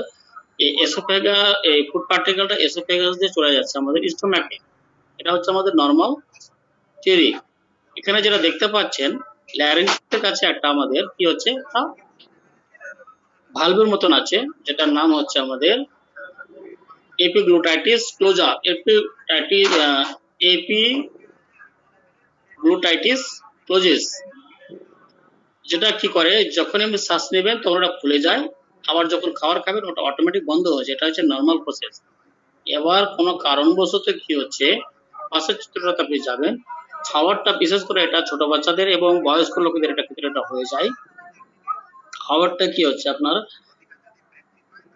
এসোফেগাসে না গিয়ে চলে যাচ্ছে এপিগ্লুটাইটিস, তখন হয়তো কোনো কারণবশত ওটা মানে আপনার খুলে গেল, এবার চলে যাচ্ছে লাংসে, অর্থাৎ আপনার চলে যাচ্ছে ল্যারিংসে, তখন কি হচ্ছে পার্টিকেল আটকে গিয়ে আপনার শ্বাসকষ্ট আর পাচ্ছেন না, একদম মানে মুখ টুক কালো হয়ে গেল, যেটা মানে কার্বন ডাইঅক্সাইডে ভর্তি হয়ে গেল, মুখ চোখ কালো হয়ে গেল, প্রচন্ড শ্বাসকষ্ট হয়, তখন মানে এটাকে বলা হয় চকিং। চকিং হলো পূর্ণ শ্বাসকষ্ট হয়। মাস অনেক আগে একটা এরকম মানে রাত্রে খেতে বসেছিল বাচ্চাটা, হয়তো প্রায় 10-12 বছরের বাচ্চা, রাতে সন্ধ্যা রাত্রে যেটা খেতে বসেছে ভাত, তো খেতে গিয়ে ওর এরকম চকিং হয়ে গেছে, আমাকে বললো ডাক্তার এরকম হয়ে গেছে, আমি তো চেম্বার থেকে উঠে গেছি, তো কি করবো, আমরা হসপিটাল নিয়ে যান। তো আমি বললাম কি একটা কাজ করুন, আপনারা ওর যে বুকের যে আছে বাজুগুলো, তখন আপনি আস্তে আস্তে বাড়ি বানুন, আস্তে আস্তে আঘাত করুন, মানে মারুন, আর নাহলে পিছনে আপনার আস্তে আস্তে করে ওখানে মারলে কি হবে, তার লাংসটাতে একটি বাতাসটা জোরে বেরোবে, তখনই ওই খাবারটা হয়তো বেরিয়ে যাবে। ওরা কি করেছে, গাড়ি করে হসপিটালে যাচ্ছে, আর আমি যেটা প্রসেস ওদেরকে বললাম, ওরা কিন্তু ওটা রাস্তাতে করে যাচ্ছে, মাঝ রাস্তায় যখন এসেছে তখন ওর ফুড পার্টিকেলটা কি হয়েছে, বেরিয়ে গিয়ে তখন বলছে একদম টোটালি স্বাভাবিক, মানে হসপিটাল আর না নিয়ে গেলেও মানে হবে। আর যতক্ষণ না ওটা বেরিয়েছে ততক্ষণ মনে হচ্ছে কি মানে মারাই যাবে, এরকম ধরনের একটা কন্ডিশন, সিচুয়েশন, লাইফ থ্রেটানিং কন্ডিশন। তো যখন ওটা ফুড পার্টিকেল বেরিয়ে গেল তখন মনে হচ্ছে টোটাল স্বাভাবিক। তারপরে ওরা হসপিটাল নিয়ে গেছে, রেজিগনেশন দিয়েছে। এই যে আমি ওদের জানা ছিল আমার বলে, আমি তাকে বললাম কি এই জিনিস কন্ডিশন আপনারা করুন, তাহলে আপনার একটা হয়ে যাবে। আমার তো চেম্বার বন্ধ, আপনারা এই কন্ডিশনটা করুন। তো এটা একটা জাস্ট বললাম, এটা হচ্ছে চকিং। চকিং হলে কিন্তু আমাদের শ্বাসকষ্ট হয়। জি স্যার, যদি স্যার কেউ কিছু বলবেন? স্যার ইন্টারাপ্ট করি না, যদি জি বলি লম্বা যদি থাকে ক্লাস, আমরা না হয় আর 2 পর্বে করবো আর কি, সময় আমাদের বেশি যদি শেষ। লাগে আর কি, তাহলে আমরা 11টা বেজে গেছে, যদি লম্বা থাকে যে 2 পর্বে আচ্ছা আমরা আচ্ছা করবো আচ্ছা, ইনশাআল্লাহ। তাহলে ইয়ে চকিং পর্যন্ত এটা মানে এটা এটা এটা শেষ করে দিই, তাহলে শেষ হয়ে যাবে। না, আপনি এটা আপনার শেষ করে দিই আপনার পদার্থ। সুবিধা মতো শেষ করে দেন কিন্তু। না, আমাদের তো মানে একজন স্যার বললেন কি আপনি আস্তে আস্তে বলবেন যেন আমরা বুঝতে পারি, সেই জন্য আমি স্লোলি পড়েছি। হ্যাঁ, তো ঠিক আছে, আমি এটা জি এটা ঠিক পড়া আছে, শেষ জি করে দিই। জি ঠিক আছে। চকিংটা স্যার বুঝতে পেরেছেন? চকিং, চকিং এর জন্য আমাদের শ্বাসকষ্ট হয়। ওবেসিটি, অর্থাৎ আমাদের যদি যারা পুরো একদম ওবেস পার্সন, সেক্ষেত্রেও কিন্তু তারা একটু এক্সারশনাল করলো, একটু হাঁটাচলা করলো, একটু নড়াচড়া করলো, সেক্ষেত্রে হাঁসফাঁস একটা নর্মালি ওদের মানে কোনো লাংসের প্রবলেম নেই, কোনো হাঁটারও প্রবলেম নেই, তবুও একটা শ্বাসকষ্ট হচ্ছে, যেটাকে বলা হয় এক্সারশনাল ডিসনিয়া, অর্থাৎ এক্সারশনাল ব্রেথলেসনেস বলতে পারেন। ফরেন বডি, ফরেন অবজেক্ট ইনহেলেট, অর্থাৎ যদি আমাদের ভেতরে যদি কোনো অংশে এটা কোনো ফরেন বডি ঢুকে যায়, সেক্ষেত্রে আমাদের একটা শ্বাসকষ্ট হতে পারে। গুলেনবিয়ার সিনড্রোম, গুলেনবিয়ার সিনড্রোমের ক্ষেত্রে কি জিনিস, গুলেনবিয়ার সিনড্রোমটা হচ্ছে আমাদের ওই প্যারালাইসিসের মধ্যে অনেকটা বাচ্চাদের হয়ে যায়, সেরকম মানে হয়, সেক্ষেত্রেও কিন্তু এই ধরনের একটা শ্বাসকষ্ট হয়। কাইফোস্কিলোসিস, কাইফোটা কথার অর্থ হচ্ছে আপনার যে বয়স্ক যেনারা আছেন, দেখবেন বিশেষ করে লম্বা পার্সন, বয়স্ক লোক, তাদের কি হয় বেন্ডিং হয়ে যায়, সামনের দিকে ঝুঁকে যায়। সামনের দিকে যেটা ঝুঁকে যায় সেটাকে বলা হয় কাইফোসিস, সেটাকে বলা হয় কাইফোসিস। সামনের দিকে যখন ঝুঁকে যায়, ও দেখবেন ঝুঁকে গিয়ে লাঠি নিয়ে চলাফেরা করছে, বিশেষ করে বয়স্ক মহিলা কিংবা বয়স্ক বুড়ো লোক সামনের দিকে ঝুঁকে গিয়ে কি হয় হাঁটা চলাফেরা করেন। তখনই কি হয়, একটা আমাদের চেস্ট হলে একটা কি হচ্ছে, একটা ডিফর্মিটি শুরু হয়, চেস্ট হলে একটা মানে একটা প্রবলেম মনে হয়, তখন একটা শ্বাসকষ্ট মতন একটা হয়, বা শ্বাসকষ্ট শুরু করে, সেটা বলা হয় কাইফোস্কিলোসিস। কোনো জানেন শিরদাঁড়াটা একা বাঁকা হয়ে যায়, শিরদাঁড়াটা ঠিক সোজা হয়ে থাকে না, একা বাঁকা হয়ে যায়, যাকে হচ্ছে কাইফোস্কিলোসিস। তখন একটা চেস্ট হলে একটা ডিফর্মিটি শুরু হয়, সেটা হচ্ছে আমাদের কাইফোস্কিলোসিস। মাইস্থেনিয়া গ্রেভিস, অর্থাৎ আমাদের কি হচ্ছে the condition causing the muscle weakness, muscle যখন আমাদের উইকনেস হয়ে যাচ্ছে, এটা হচ্ছে মাইস্থেনিয়া গ্রেভিস। কার্বন ডাইঅক্সাইড পয়জনিং, অর্থাৎ হঠাৎ করে কোনো একটা কোনো কারণবশত কি হচ্ছে, কোনো একটা এমন জায়গায় প্রবেশ করলেন যেখানে কার্বন ডাইঅক্সাইডে ভর্তি হয়েছে, কোথায় একটা আগুন লেগে গেছে, হঠাৎ করে চলে গেলেন, সেখানে কি হচ্ছে কার্বন ডাইঅক্সাইড আপনার নাকের মধ্যে মানে প্রবেশ করে গেল, তখন একটা হঠাৎ করে সাডেন শ্বাসকষ্ট মনে হবে। হ্যাঁ, এরকম যেন হয়, হঠাৎ করে কোনো একটা মানে গ্যাদারিং পার্সন আছে, মারপিট চলছে, সেখানে আপনার দেখা গেল পুলিশ প্রশাসন আপনার কাঁদানে গ্যাস ছুড়ে দিল। কাঁদানে গ্যাসে কি থাকে, আপনার এই কার্বন মনোক্সাইড পয়জনিং থাকে, চোখ দিয়ে জলমল চলবে এবং প্রচন্ড একটা শ্বাসকষ্ট, লোক তখন পালাতে শুরু করে। এপিগ্লোটাইটিস, এপিগ্লোটাইটিস তো বললাম, সোয়েলিং, মানে যখন আপনার এপিগ্লোটাইটিসটা কি হয়, এই যে ভেতরে যেটা আছে আলজিবেটটা ভেতরে যেটা কি হচ্ছে আমাদের হয়ে যাচ্ছে, সোয়েলিং হয়ে যাচ্ছে, ফুলে যাচ্ছে, তখন কি হবে একটা শ্বাসকষ্ট মতন হয়। Sarcoidosis, collection of the inflammation cell of the body, বডিটা কি হচ্ছে পুরোটাই ফুলে যাচ্ছে, সেক্ষেত্রে আপনার শ্বাসকষ্ট হবে। সাডেন ব্লাড লস, হঠাৎ করে কি হচ্ছে ব্লাড লস হয়ে গেলে, ব্লাড লস হলে তো জানেন এনিমিয়া হবে, এনিমিয়া হলে তখন একটা শ্বাসকষ্ট হবে। এতগুলো কারণে কিন্তু আমাদের শ্বাসকষ্ট হয়, এতগুলো কারণে কিন্তু শ্বাসকষ্ট হয়। প্রথমে কি বললাম, হার্ট জনিত কারণে শ্বাসকষ্ট, তারপরে বললাম লাংস জনিত শ্বাসকষ্ট, এবার বললাম আদার্স জনিত কারণে শ্বাসকষ্ট, এতগুলো বললাম শ্বাসকষ্ট। এবার আর একটা শ্বাসকষ্ট আছে, এটা বলে আজকের মতো এখানে শেষ। যেটা বলা হয় অর্থোপনিয়া। অর্থোপনিয়াটা কি হচ্ছে, আপনার যে ডিসনিয়া বললাম, ডিসনিয়াটা স্লাইড শ্বাসকষ্ট, আর আপনার তো একদম টু মাছ, অর্থাৎ প্রচুর পরিমাণে শ্বাসকষ্ট, প্রচুর পরিমাণে শ্বাসকষ্ট, সেটা মেডিকেল টার্ম হচ্ছে আপনার orthopnoea. Orthopnoea is a shortness of breath or difficult breathing when you are lying down। যখনই আপনি শুতে যাবেন তখনই কি হচ্ছে, কোনো মতেই শুতে পারবেন না, উঠে বসতে হবে আপনাকে। ওই জন্য দেখছেন ভদ্রলোক কি করেছে, চেয়ারে বসে আছে, চেয়ারে বসে বসেই ঘুমাচ্ছে, কিন্তু ও শুতে গেলে কি হবে, তার প্রচন্ড শ্বাসকষ্ট হয়। breathlessness on lying flat due to increased left arterial pressure। left arterial প্রেসারটা কি হচ্ছে, তার বেড়ে যাচ্ছে, যেটার নাম হচ্ছে aggravation pulmonary congestion। pulmonary congestion। Left ventricular failure, এক্ষেত্রে কি হবে আপনার due to hypertension, ischaemic heart disease, এক্ষেত্রে আপনার কিন্তু এই অর্থোপনিয়া দেখা যায়। আয়োটিক স্টেনোসিস, অর্থাৎ আপনার যে মাইটাল যে ভালভগুলো আছে, মাইটাল ভালভগুলো কি হচ্ছে, কোলাপস হয়ে যায়, তখন কিন্তু এই প্রচন্ড শ্বাসকষ্ট হয়। কার্ডিওমায়োপ্যাথি, কার্ডিওমায়োপ্যাথির একই জিনিস, এই যে হার্ট যেটা আছে, হার্ট গুলো কি হয়, এনলার্জ হয়ে যায়। এই যে পাশের যে পিকচারটা দেখতে পাচ্ছেন, পাশের যে পিকচারটা দেখছেন, এক্স-রে প্লেটটা কি হচ্ছে, পুরোটাই কিন্তু কভার করে ফেলেছে। হার্ট এতটাই সাইজে বড় হয়েছে, মনে হচ্ছে লেফট চেস্টের ওয়ালটা দেখতে পাওয়া যাচ্ছে না, তার মানে হার্টে ঢেকে গেছে, হার্টটা সাইজ এনলার্জ হয়ে গিয়ে তার কভার করে গেছে, সেটার নাম হচ্ছে কার্ডিওমেগালি। কার্ডিওমায়োপ্যাথির জন্য কিন্তু আপনার এই প্রচন্ড শ্বাসকষ্ট হয়। এটা হচ্ছে অর্থোপনিয়া, মেডিকেল টার্ম হচ্ছে অর্থোপনিয়া। অর্থোপনিয়া আর কি কি কারণে হয়, লেফট ভেন্ট্রিকুলার ফেলিওর সবথেকে most common cause, left ventricular failure সবথেকে most common cause. Bronchial asthma, এক্ষেত্রেও আপনার প্রচন্ড শ্বাসকষ্ট হয়। মাইটাল স্টেনোসিস, অর্থাৎ মাইটাল ভালভ যদি কোলাপস হয়, মাইটাল ভালভটা যদি নষ্ট হয়ে যায়, হার্টের যে 4টা ভালভ আছে তার মধ্যে মাইটাল ভালভটা সবথেকে মোস্ট ইম্পর্টেন্ট একটা ভালভ। এটা সাধারণত কি থেকে নষ্ট হয়, যদি আপনার মানে স্ট্রেপ্টোকক্কা ব্যাকটেরিয়া থাকে, সেক্ষেত্রে এটা নষ্ট হয়, যেটাকে আমি এর আগে ক্লাসে বলেছি, কি যেন ওটার নাম, রিউমাটিক ফিভার। রিউমাটিক ফিভার যদি কমপ্লিকেশন অ্যারাইজ করে, turn to rheumatic heart disease, turn to rheumatic heart disease, সেটাকে বলা হয় মাইটাল স্টেনোসিস।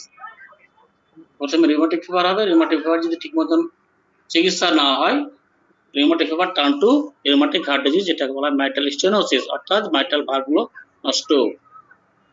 মার্ক অ্যাসাইটিস, আচ্ছা প্রচন্ড পরিমাণে কি হচ্ছে, পেটটা জল জমে যাচ্ছে, সেক্ষেত্রে mark ascites. Anxiety or hyperventilation, সেক্ষেত্রে প্রচন্ড শ্বাসকষ্ট হয়। Bilateral diaphragmatic paralysis, instant orthopnoea, pericardiac disease, এইসব কারণে প্রচন্ড শ্বাসকষ্ট হয়। তাহলে স্যার আজকে এ পর্যন্ত থাক, এরপরে এগুলো বলবো। প্যারাক্সিজম নক্সানাল ডিসনিয়া আছে, হার্ট পালপিটেশন আছে, fatigue, this syncope, cyanosis, past history, family history, clinical examination এগুলো আছে। ক্লিনিক্যাল এক্সামিনেশন কি কি দেখবো,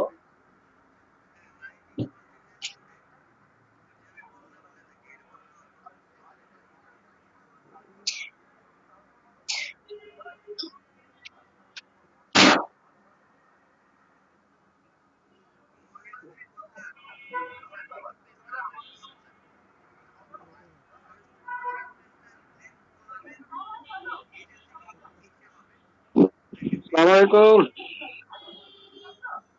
ওয়ালাইকুম সালাম স্যার। আসসালামু আলাইকুম রাহমাতুল্লাহ। আলহামদুলিল্লাহ, আপনার এই সারাটুকুর জন্য আমরা অপেক্ষায় ছিলাম স্যার।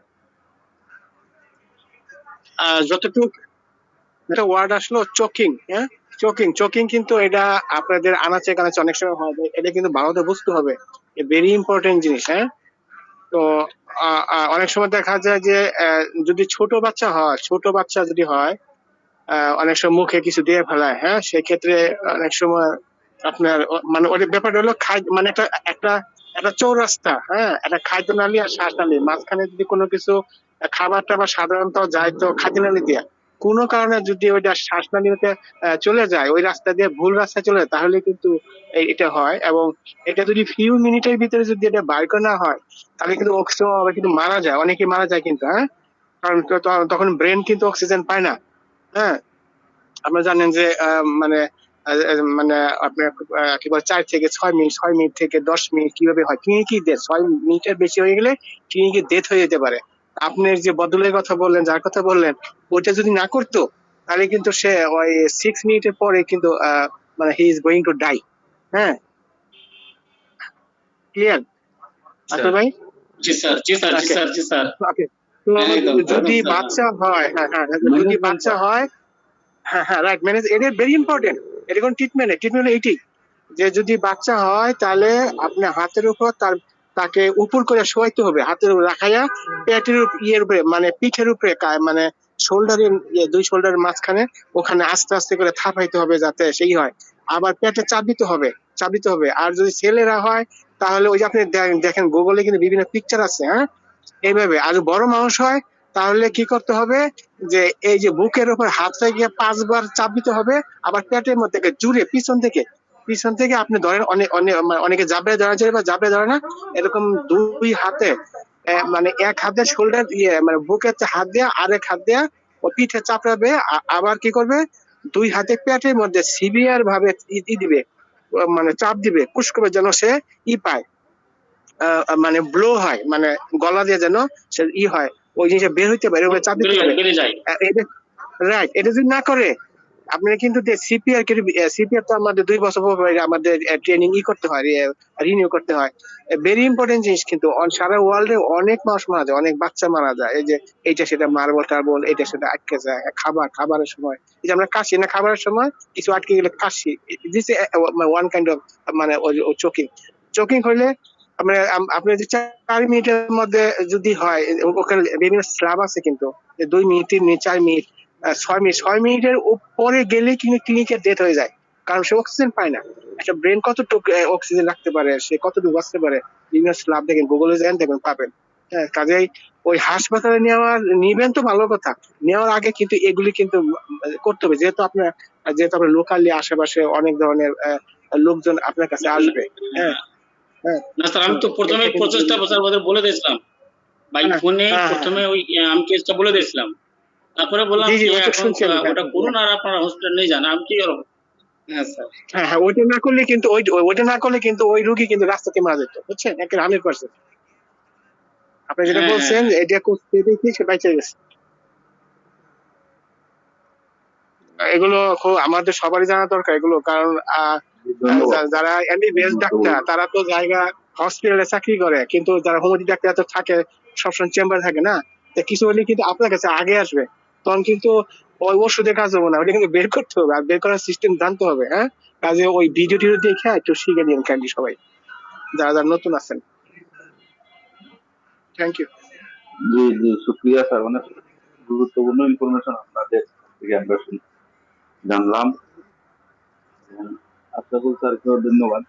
তো গুরুত্বপূর্ণ মেডিকেল বিভিন্ন ফার্ম নিয়ে আলোচনা করতেছেন, যে কষ্ট করে আমাদেরকে প্রেজেন্টেশন দিচ্ছে, স্যারকেও অশেষ ধন্যবাদ, শুক্রিয়া, জাজাকাল্লাহ খাইর। তাহলে আর যদি কোনো প্রশ্ন না থাকে তাহলে আমরা আজকের মতো আমাদের ক্লাস আনুষ্ঠানিকভাবে আমরা শেষ করতে চাই। যদি আর যোগ করার থাকে স্যার তাহলে করতে পারে। 10টা 11টা 14 হয়ে গেছে, আমরা আমাদের ক্লাসটা ডেভেলপ করতে পারি। জি স্যার। সবাইকে ধন্যবাদ, আসসালামু আলাইকুম। স্যার, যখন এটা পুরো ক্লাসটা শেষ হবে আমি গ্রুপে এটা দিয়ে দেবো, এই পুরো এটা প্রেজেন্টেশনটা। জি জি জি, তো জাস্ট জি, জি, জি। হাফ হয়েছে, তো হাফও হয়নি, মানে 3 ভাগের 1 ভাগ হয়েছে, 2 ভাগ আরো বাকি আছে, ডিউ আছে। রাখতে পারি। তো যখন সম্পূর্ণ হবে তখন আমি ইনশাআল্লাহ পুরো প্রেজেন্টেশনটা দিয়ে দেবো। জি জি জি, ওকে স্যার, শুক্রিয়া sir. Thank you.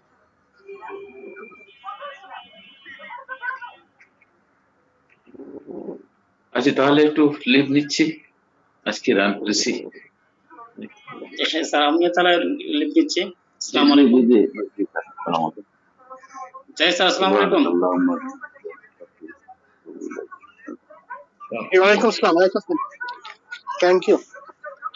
Thank you sir.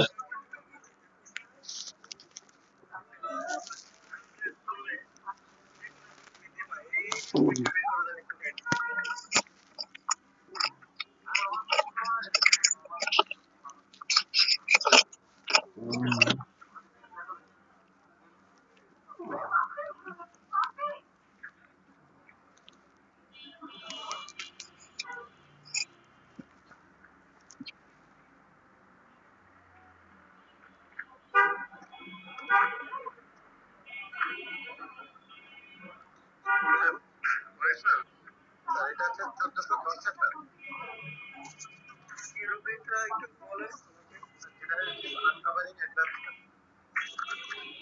Is uncovering আপনার রুইয়াটা সঠিক। আর আমি সবার দৃষ্টি আকর্ষণ করতে একটা জিনিস বলতে চাচ্ছি, সেটা হচ্ছে যে ফারুকি স্যারের কাছে যখন আমরা চেম্বারে গিয়ে রেকর্ড শিখতাম, স্যার আমাদের বলতেন যে যখন যে রুবিক আলোচনা হবে সেটা পাশে সাথে সাথে লাল কালি দিয়ে বাংলায় লিখে ফেলবে। এই যে আমি যে আমার যে বইটা, এই বইটাতে লাল কালি দিয়ে লেখা, এখন কিন্তু যে রুবিক গুলো আলোচনা হচ্ছে অনেকগুলো লেখা আমি কিন্তু দেখে কিন্তু চট করে আমার চোখে পড়ছে। এই জন্য আমি যাদের বইয়ের লেখাতে তো আছি, আমি যাদের কাছে আমাদের আলোচনা রুবিকগুলো নতুন লাগবে তাদেরকে আপনারা রুব্রিকটার পাশে রুব্রিকের অন্তরটা রুব্রিকটা লাল কালি দিয়ে লিখে রাখুন, বা পরবর্তী ক্লাসে আপনারা লাল কালি সাথে রাখবেন, সাথে সাথে লিখে রাখবেন। তাহলে কি হবে, যখন আপনার পাতা উঠাবেন তখন এটা চোখে পড়বে, এবং এটা কিন্তু আপনাদের চমৎকার রুগী দেখার সময় তখন এটা চোখে পড়বে, আপনাদের ভালো কাজে দেবে। তো এটা আবার একটু দেবে রাইট করলাম আবার রাইট করলাম আবার স্যার,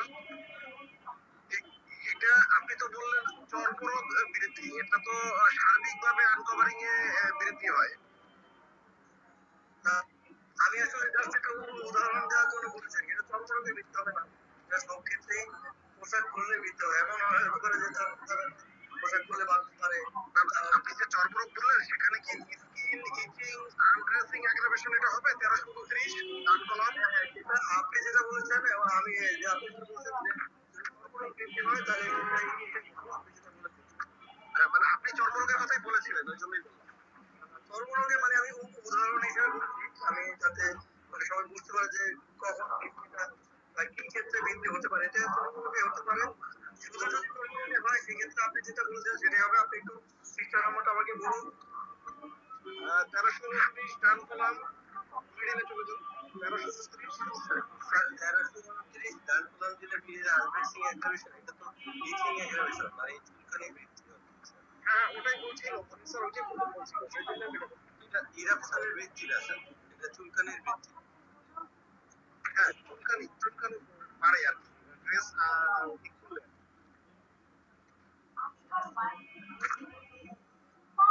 আচ্ছা, আমরা অনেকে অনেক সময় মোটা হয়ে যাব,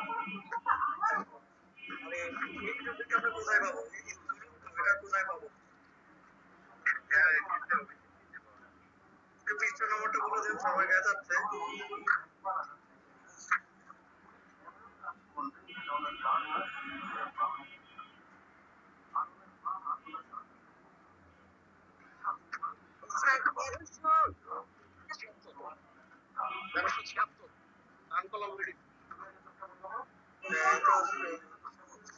সঠিক আছে, আপনারা যাদের লেখার প্রয়োজন তারা লাল কালি দিয়ে লিখে রাখতে পারেন। আরেকটা রূপরেখা আমি বলছি যে ব্যথা হঠাৎ আসে হঠাৎ যায়।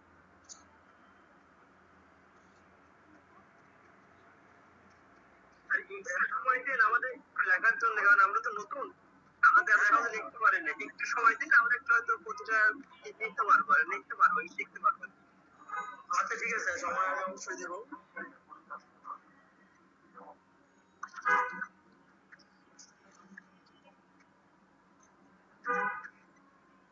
এবার নিশ্চয়ই লেখা হয়েছে, তাহলে আপনি আপনারা পরবর্তী রূপরেখা বের করুন।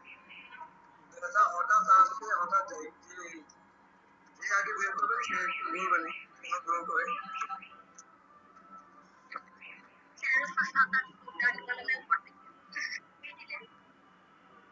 রূপরেখা কি হবে একটু বলেন।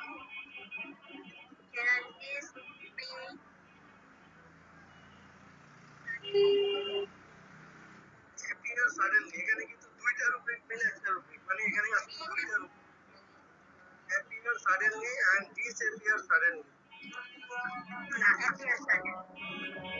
appear suddenly মানে হঠাৎ আসে, আর disappear suddenly মানে হঠাৎ যায়।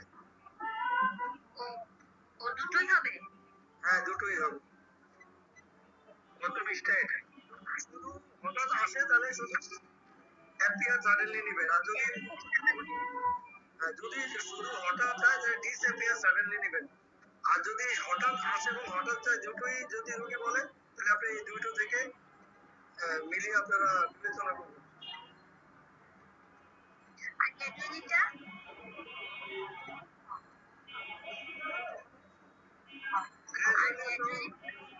মানে এটা পেজ নাম্বারটা কি? 1377 লাইন 20। তার মানেটা কি হচ্ছে তাহলে? গ্র্যাজুয়ালি হচ্ছে যে ধীরে ধীরে আসবে এবং ধীরে আসবে। ও আচ্ছা আচ্ছা, লিখেছেন আপনারা সবাই? যারা লেখার দরকার লিখে নেন লাল কালি দিয়ে। আচ্ছা, এই রুব্রিকটা কি আমাদের আলোচনা হয়েছে? ব্যথা হঠাৎ আসে, হঠাৎ যায়। 1377 পেজের ডান দিকে মাঝে appear suddenly and disappear suddenly, দুইটা রুব্রিক পরপর একটার নিচে আরেকটা। আমি রিপোর্ট স্যারকে উদ্দেশ্য করে বলছি যে আমি আপনার চেয়ে একটু কম জানি, আর যদি কোনোটা ভুল হয় বা কোনো সংশোধনের দরকার হয় অবশ্যই আপনি সংশোধন করে দেবেন।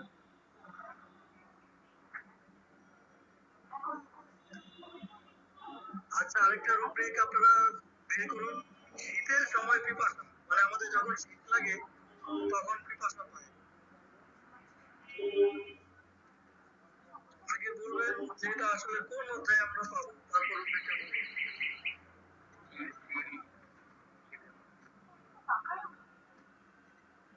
এখন রুব্রিকটা বলেন যে বলতে চান, কোন পেজ নম্বর সহ, কোন পাশে কোথায়।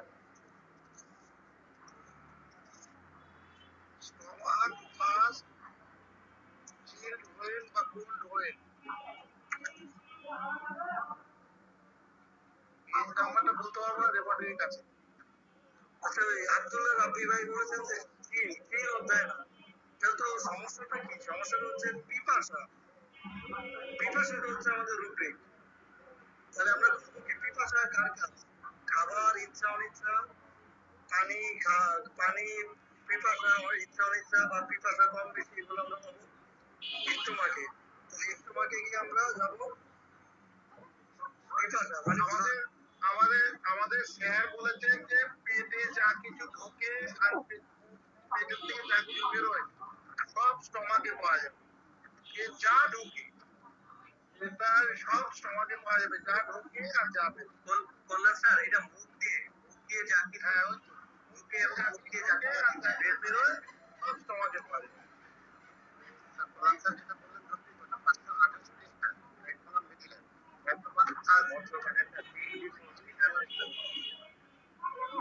শীতের সময় যদি হয় তাহলে চিল ডিউরিং, আর শীতের আগে যদি হয় তাহলে চিল বিফোর, আর শীতের পরে যদি হয় তাহলে চিল আফটার।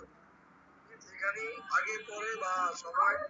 আরেকটা জিনিস আপনারা খেয়াল রাখবেন যে এই যে সময়গুলো যে কোনো যে শীতের সময় বা অমুকের সময় অমুকের পরে একই ক্ষেত্রে আপনারা রুব্রিক পাবেন। আগে হলে বিফোর,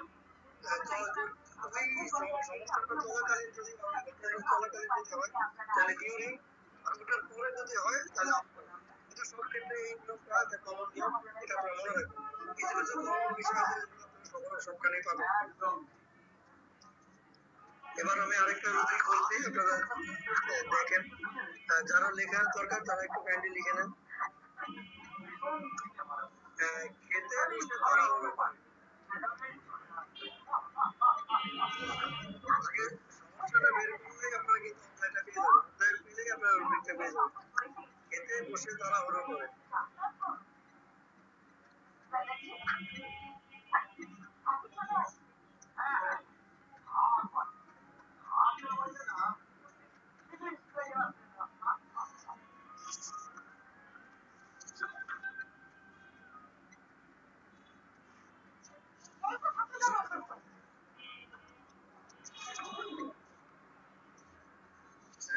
মাইন্ডে হারিয়ে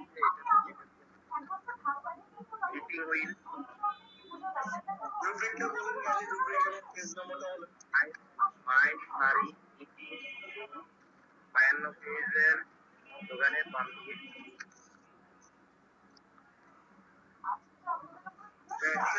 আব্দুল্লাহ রাব্বি স্যারের ইয়েটা ঠিক আছে। আমাদের সবচেয়ে পেজ নাম্বারটা কত? পেজ নাম্বার হচ্ছে একটু আগে অবশ্যই লিখবেন, আপনি এই জিনিসটা বোঝার চেষ্টা করবেন, ঠিক আছে? যদি আমি উনি বললেন আপনি লিখে দিলেন কিনা বুঝি নাম্বারটা 52 বাম দিকে মাঝামাঝি। হারি রুবিকটা হচ্ছে হারি, মানে তাড়াহুড়া করে। যে কোনো বিষয় যদি তাড়াহুড়া করে তাহলে এটা পাবো আমরা হারি। হারির মধ্যে আমরা সাবজেক্ট করি, সেটা কি সে খেতে বসে তাড়াহুড়া করে নাকি ঘুমাতে গেলে তাড়াহুড়া করে, সব কিছুতে তাড়াহুড়া করে? দেখেন এখানে আপনারা অনেকগুলো সাবজেক্ট পাবেন।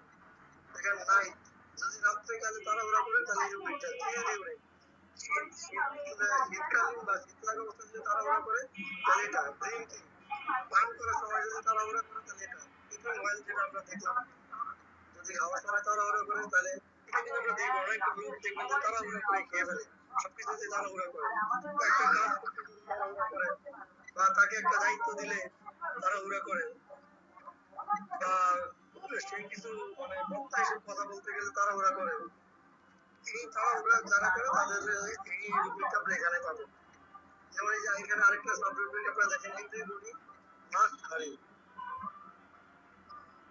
রিপোর্ট স্যার কি আমার কথা শুনছেন না? জি স্যার শুনতেছি। এভরিবডি মাস্ট হারি, এটা আমাকে একটু আপনি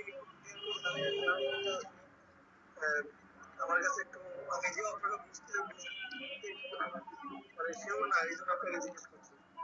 মানে সবাই তাড়াহুড়া করবে, আপনি কি মানে কি বুঝতে পারবেন সেটুকু বলেন। আমি আমি এভরিবডি মাস্ট হারি, মানে সে চায় সে তাড়াহুড়া করে এবং সবাই তাড়াহুড়া করুক।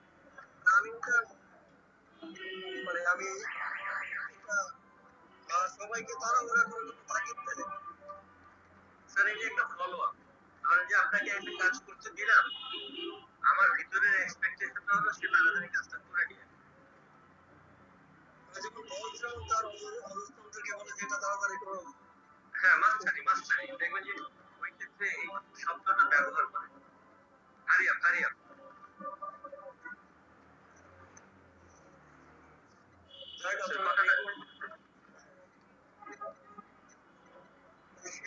আমি আমি একটা রুব্রিক বলি,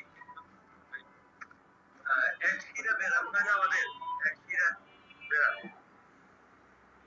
এক শিরা বেরাম বের করে দেন তো।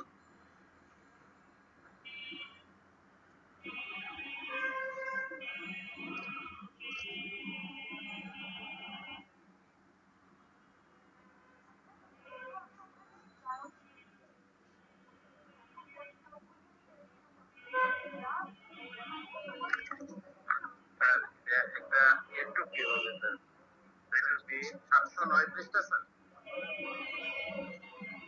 আব্দুল্লাহ রাব্বি স্যার, এন্ট্রপি কিসের একটা? এটা এটা আগে তো আপনি রুব্রিকটা বলবেন, এন্ট্রপি টেস্টিস, তারপরে কি আপনি বলবেন পেজ নাম্বার। আগে পেজ নাম্বার বললে কি করে হবে?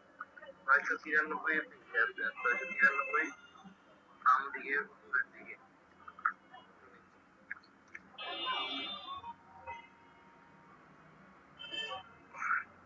এন্ট্রপি অর্থটা কি স্যার? ছোট হয়ে যাওয়া। তা আমি তো বললাম যে এক শিরা বেরাম, এক শিরা বেরামে ঘটনাটা ঘটে কি স্যার? স্যার এটা অন্ডকোষটা বড় হয়ে যাবে স্যার। জি স্যার, অন্ডকোষ বড় হয়ে যাবে, তাই তো এন্ট্রপি হয়। ইনফ্লামেশনে হয়, তাহলে কি জেনেটিলিয়া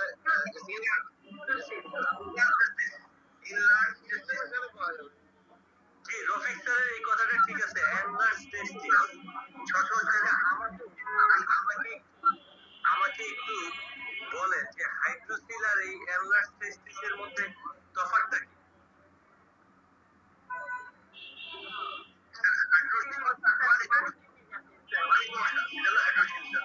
আর যখন মানে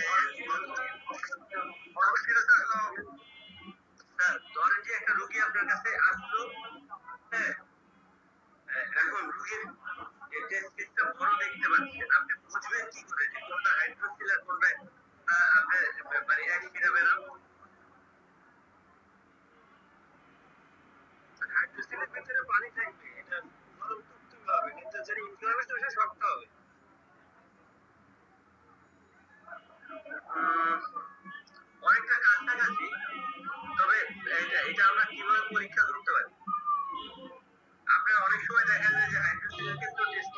হাড় থাকে।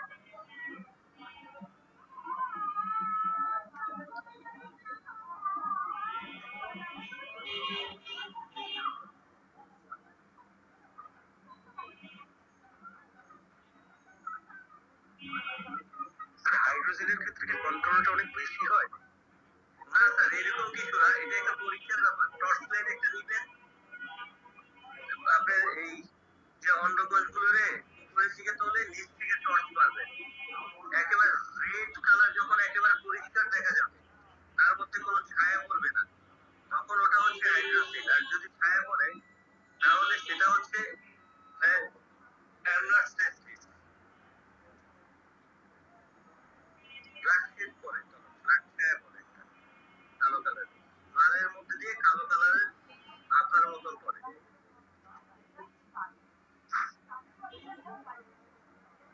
স্যার আরেকবার বলেন একটু। হোয়াইট টেস্টিসটাকে হাত দিয়ে উঁচু করে ধরবেন আর তার নিচে টর্চ মারবেন, টর্চ লাইট দিয়ে লাইট মারলে একেবারে লাল রক্তের মতন একেবারে পুরো লাল হয়ে থাকবে। বিশেষ করে আমরা বাচ্চারা অনেক সময় টর্চ লাইট আঙুলের মধ্যে দিয়ে লাইট অন্ধকার করে আমরা দেখি, দেখলে আমাদের আঙুলগুলো লাল দেখা যায়, কিন্তু আমাদের যে হাড়গুলো আছে সেই হাড়গুলোর একটা ছায়া পড়ে তার মধ্যে। তো এই ঠিক এইখানে ঘটনাটা হবে যদি